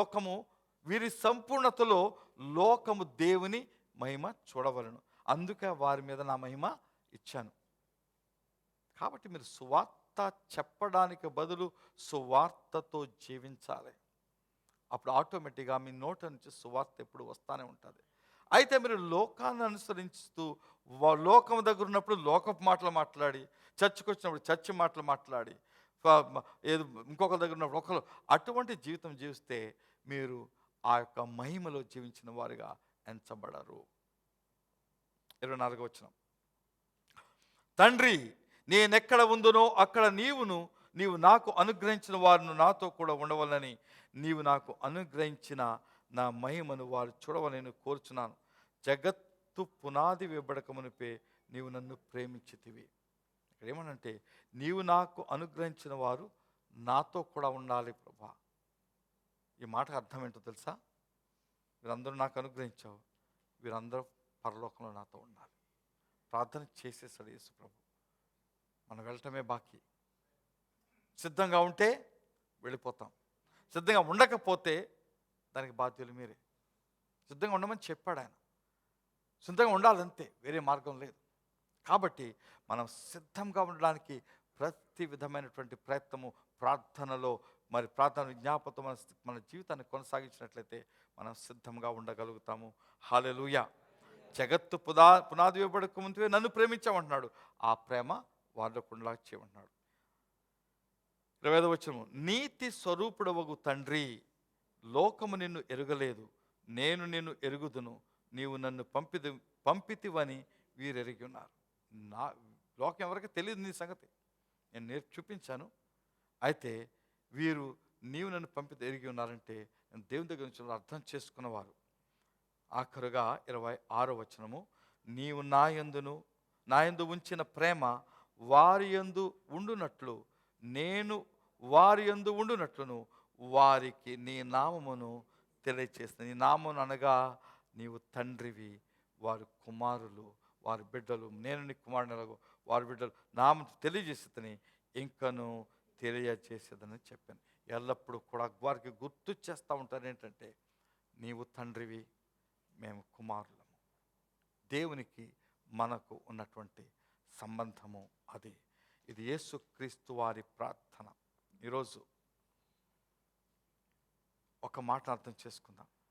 మరలా గుర్తు చేస్తున్నాను, దేవుడు మన ప్రార్థనే ఆలకిస్తున్నాడని మనకు అనుభవం ఉన్నాడులా, మరి తన ఏకైక కుమారుడు ఎవరినైతే పంపించాడో ఆయన ప్రార్థన కూడా ఆయన విని ఉన్నాడు. ఆ ప్రార్థన నెరవేర్చేశాడు. ఎప్పుడు? అప్పుడు. కాబట్టి మనము దేవుని కాపుదలలో ఉన్నాము. కాబట్టి భయముతో జీవించవలసిన పని లేదు. ప్రతి విషయంలోనూ ఆయన ప్రణాళిక, ఆయన దృష్టిలోనూ ఆయన ప్రోగ్రాంలు ఉంటాం. అక్కడ ఏమంటాడంటే వాక్యంలో, మనకు జరిగేవన్నీ సమకూడి జరుగుచున్నవి మేలు కలుగుటకు. మనకు చెడుగా జరుగుతుంది అనుకుంటే అది కూడా మన మేలే. ఏదైనా ప్రాబ్లం వస్తుందంటే దా ప్రాబ్లం నుంచి కూడా మనకు మేలే కలుగుతుందని సమస్తము సమకూడి జరుగుచున్నవి. ఎందుకంటే దేవుని యొక్క ప్లాన్లో అన్నీ ముందు రాయబడి ఉంటాయి. అవన్నీ ఆయా సమయంలో మనకు జరుగుతూ ఉంటాయి. మనలను కొంతకాలము కష్టంలో వెళ్ళనిస్తాడు, కొంతకాలము కొన్ని చోట్ల ఉంచుతాడు. ఆ చోట ఉన్నప్పుడు ఎక్కడ ఉండాలో, ఎలా ఉండాలో అక్కడ నడిపిస్తాడు. తర్వాత ఉండవలసిన స్థలానికి మరలా తీసుకువస్తూ ఉంటాడు. ఆయన ప్రణాళికలు చాలా ఆశ్చర్యకరములు. అయితే మనం అందరము యేసుక్రీస్తు ప్రార్థన అనే ఆ కాపుదల కవర్ ఆయన ఇచ్చే మనకు ఇచ్చినటువంటి ఆ కాపుదలలో మనం ఉన్నాము అనే సంతోషంతో ఈరోజు ఆయనందు ఆనందించదాం. కళ్ళు మూసుకుందాం ఒకసారి. Thank you Jesus.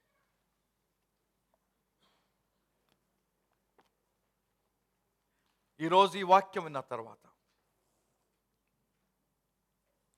మీరు భయముతో జీవిస్తారా, లేకపోతే ఆయన చెప్పిన మాటలను బట్టి విశ్వాసముతో సంతోషంతో జీవిస్తారా? ఈ నిర్ణయము మీ చేతిలో ఉంది. సంతోషంగా ఉండాలా, ఉండకూడదా అనే విషయం మన చేతిలో ఉంది. హల్లెలూయా. అయితే ఒక ప్రశ్న వేసుకొని కూర్చున్న చోట్లోనే ఏంటంటే, నాకు ఈరోజు ఒక వాగ్దానం ఉంది. క్రీస్తు చేసిన ప్రార్థన నా కొరకు చేశాడు. నేను కాపాడబడాలి, నేను ఆయన ఉన్న చోటుకు వెళ్ళాలి. సాతాను ఎన్ని కుయుక్తులు చేసినా వాటి నుంచి కూడా దేవుడు నన్ను కాపాడుతాడు అనే విషయం నాకు తెలుసా? తెలిస్తే ఆ సంతోషంతోనూ ఆ విశ్వాసంతోనూ ధైర్యంగానే జీవిస్తాను. భయంతో జీవించను. ఆయన కాపుదల నాకు అని విషయాన్ని అర్థం చేసుకుని దేవునిలో ఏకత్వం కలిగిన వారిని విషయాన్ని మీరు అర్థం చేసుకొని ఆయనతో ఏకమైన వారని, లోకంలో ఇతర మనుషుల వలె కాకుండా దేవునితో ఏకత్వము కలిగినటువంటి మనుష్యులని ప్రత్యేకముగా చెప్పాను కదా, వీరిని ప్రత్యేకపరచుడి, ప్రతిష్ఠించుడి. దేవుడిని ప్రతిష్ఠించు ఉన్నాడని అర్థము చేసుకొని లోకానుసారంగా జీవించకుండా దేవునికి ఇష్టానుసారంగా మనం జీవించదము. హల్లెలూయా. దేవుని వాక్యమును బట్టి మనము సంతోషంగా జీవించడం, అలాగని మీరు నిర్ణయం తీసుకోవాలని మిమ్మల్ని అందరినీ ఆదేశిస్తున్నాను. హల్లెలూయా. నిన్నేనే నమ్ముకున్నాను, నీ వంటి వారు ఎవరయ్యా? నిన్నేనే నమ్ముకున్నాను,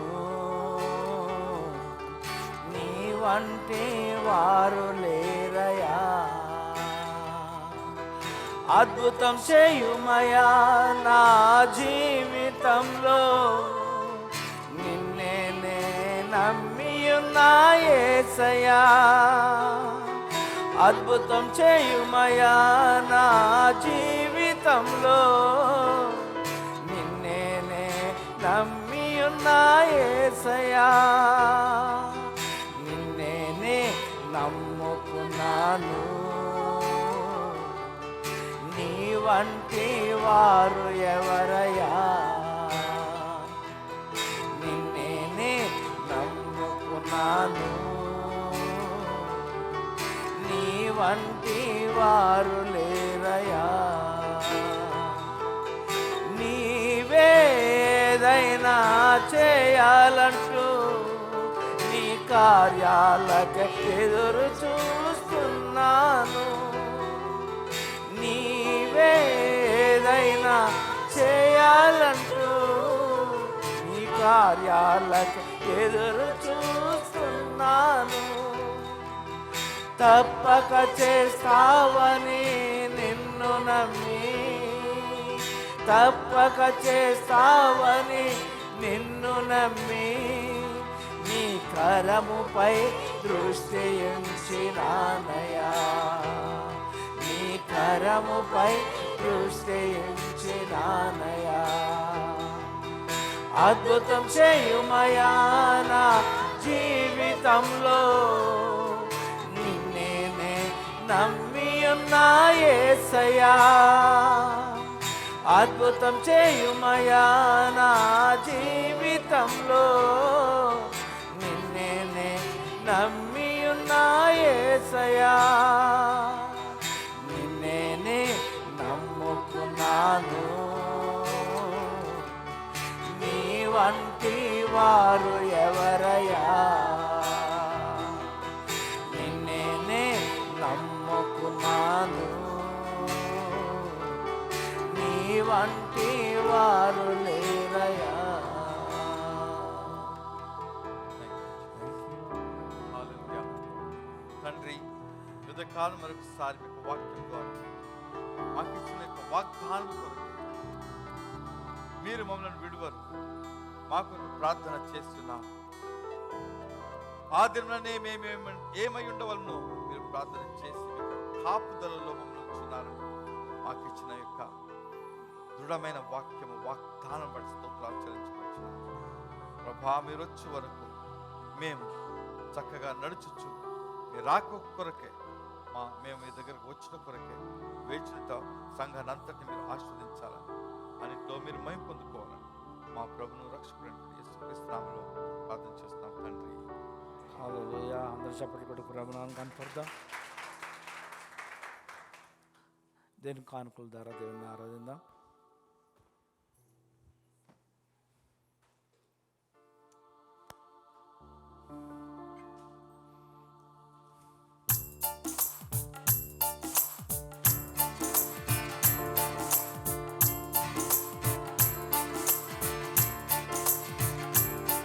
సమర్పణ చేయుము ప్రభువునకు, దేహము ధనము సమయమును. సమర్పణ చేయుము ప్రభువునకు, దేహము ధనము సమయమును. అబ్రాహామును అడిగెను ప్రభువు అప్పుడు, ఇస్సాకును అర్పణ ఇమ్మనెను. అబ్రాహామును అడిగెను ప్రభువు అప్పుడు, ఇస్సాకును అర్పణ ఇమ్మనెను. నీ బిడ్డల సేవకు నీచెదవా, నీ బిడ్డల సేవకు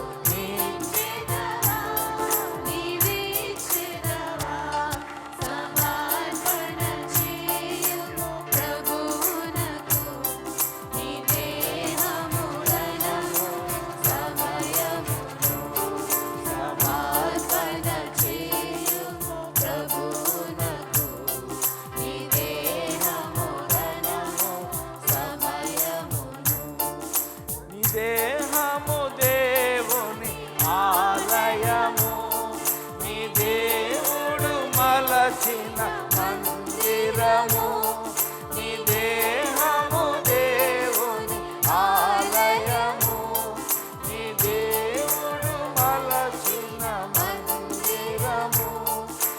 సజీవయగముగా నిచ్చెదవా, సజీవయగముగా నిచ్చెదవా, నీవే చూడవా, సమర్పణ చేయు ప్రభువునకు, నీవే నమోదనము సమయమును, సమర్పణ చేయు ప్రభువునకు, నీవే నమోదనము సమయమును.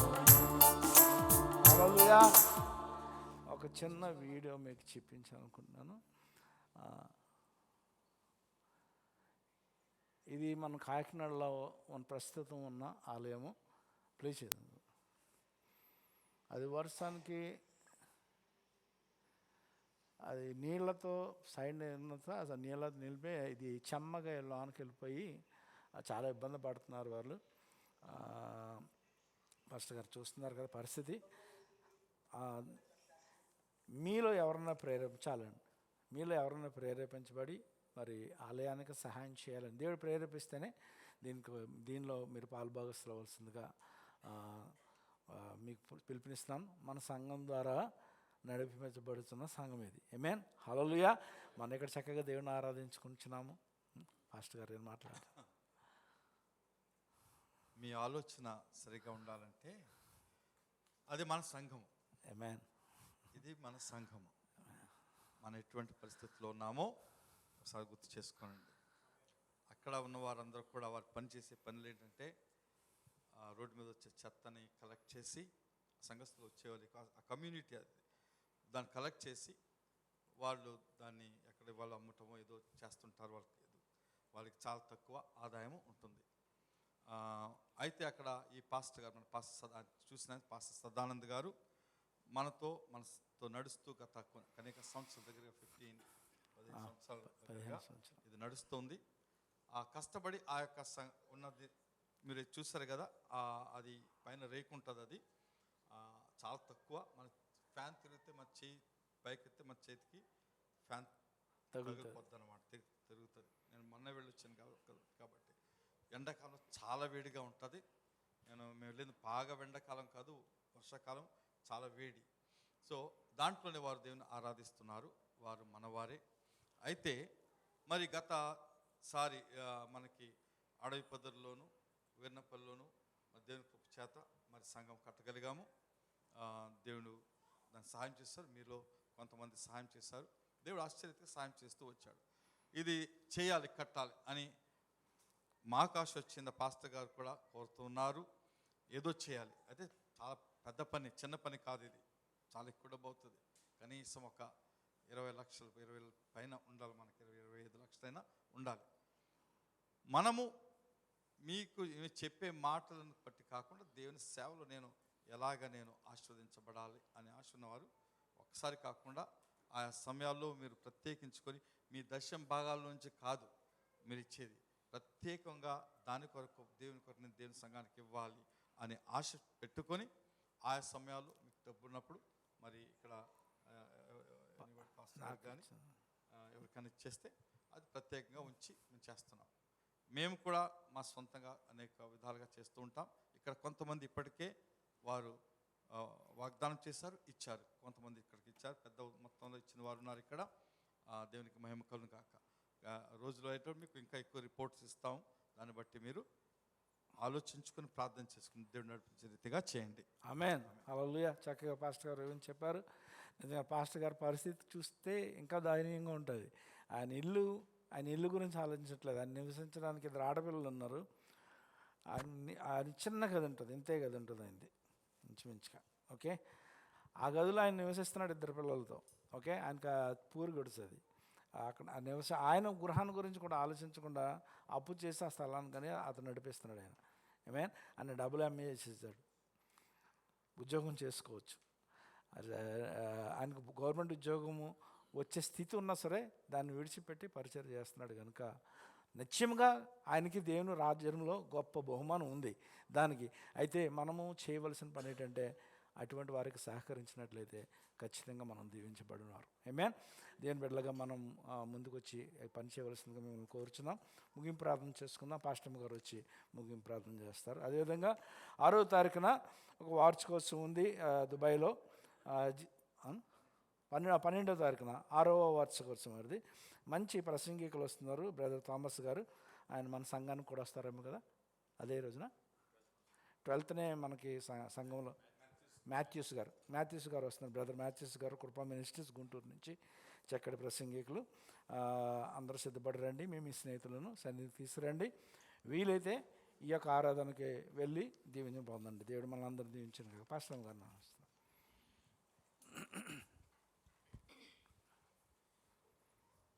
అందరం కళ్ళు మూసుకున్నట్టు ఆఖరి ప్రార్థన చేసుకుందామండి. ప్రభువా, స్తుతి స్తోత్రములైన స్తోత్రం తండ్రి, ఘనమైన తండ్రి, గొప్ప దేవ యేసయ్య, మీకు వందనాలు, కృతజ్ఞతలు. ఉదయ కాలంలో ప్రభా మిమ్మల్ని ఈ సన్నిధిలో చేరి మిమ్మల్ని స్తుతించి ఆరాధించడానికి ప్రభా, మీ యొక్క పరిశుద్ధమైన వాక్యం వినడానికి మీరు మనకు అనుగ్రహించినటువంటి గొప్ప సమయాన్ని బట్టి స్తోత్రాలు ప్రభా. అవును తండ్రి ప్రభా, యేసయ్య ప్రభా, మీరు మా కొరకు నాయన ఎంతగానో నాయన తండ్రికి ప్రార్థన విజ్ఞాపనలు చేయుచున్న దేవుడు ప్రభా. మేము కూడా నాయన మీతో ఏకమై ఉండాలని ప్రభా నాయన మా కొరకు తండ్రితో నన్ను విజ్ఞాపన చేస్తున్నావు తండ్రి. స్తోత్రం తండ్రి ప్రభా. ఈ లోకమందు మేము కాపాడబడాలని ప్రభా నాయన, దుష్టు నుంచి మేము కాపాడబడవాలని ప్రభా అనేక రీతిలుగా నాయన తండ్రికి విజ్ఞాపన చేసిన ప్రార్థన తండ్రి. మీకు స్తోత్రాలు వందనాలు కృతజ్ఞతలు ప్రభా. యేసయ్య, మీకు మా పైన ఉన్నటువంటి విస్తారమైన ప్రేమను బట్టి తండ్రి, అమితమైన ప్రేమను బట్టి తండ్రి అయ్యా, మీరు మా కొరకు అనేక రీతిలుగా మీ యొక్క ప్రేమను ప్రకటించుకున్న దాన్ని బట్టి మీకు స్తోత్రాలు వందనాలు ప్రభా. అయ్యా, ఏమిచ్చి మీ రుణమును మేము తీర్చుకోలేము నాయన. మీకు స్తోత్రాలు ప్రభా. ఇక ఉదయ కాలమును విన్న నాయన యొక్క నాయన వాక్యమును బట్టి మేము ధైర్యంగా ఉండటానికి ప్రభా నాయన, మీరు నాయన ప్రార్థించిన ప్రార్థన తండ్రి నాయన తప్పక వినిచున్నాడు కనుక ప్రభా, మీ యందు మేము క్షేమంగా ఉన్నామని ప్రభా మీకు వందనాలు కృతజ్ఞతలు తెలుపుకున్నాం ప్రభా. నాయన లోకముందు కావాల్సిన ధైర్యమును బలమును శక్తిని మా అందరికీ అనుగ్రహింప చేయమని ప్రార్థిస్తున్నాం తండ్రి. నాయన అంతేకాదు ప్రభా నాయన ప్రభా, మీ రాకడ దినములు ఏ క్షణమైనా కావచ్చు ప్రభా. మేము నిర్లక్ష్యపరచకుండా ప్రభా మెలకు కలిగి ఉండటానికి కూడా మాకు సహాయం చేయని ప్రార్థించుకుని వేడుకొంచున్నాం మీకు సమయం ఉంది తండ్రి. అయ్యా ప్రభా, మీకు స్తోత్రాలు స్తుతులు వందనాలు ప్రభా. మీరు ఇచ్చిన వాక్యాన్ని బట్టి మేము ధైర్యంగా ఉండటానికి ప్రభా, నేను అనుసరించి నడుచుకునటానికి మీరు ఇచ్చిన రక్షణ పోగొట్టుకోకుండా నాయన మీ రక్షణలో జీవించడానికి సహాయం చేయమని ప్రార్థించుకుని వేడుకొంచున్నాం యొక్క సమయంలో. నా తండ్రి ఇదిగో నాయన మీ యొక్క బిడ్డల ప్రభా, వారికి మీరు ఇచ్చినటువంటి ప్రభా యొక్క ప్రభా మరి ఆ యొక్క ప్రభా ఐశ్వర్యం నుంచి ప్రభా మరి ఇదిగో తండ్రి మీ సన్నిధానకులకు వారు తీసుకొచ్చినటువంటి యొక్క కానుకలను ప్రభా మీరు దీవించండి, ఆశీర్వించండి ప్రభా. నాయన ప్రభా, వారికి ఏ కొదువ ఏ లోటు లేకుండా సమస్తము సమృద్ధి కలుగు చేయమని ప్రార్థిస్తున్నాం తండ్రి. స్తోత్రం ప్రభా.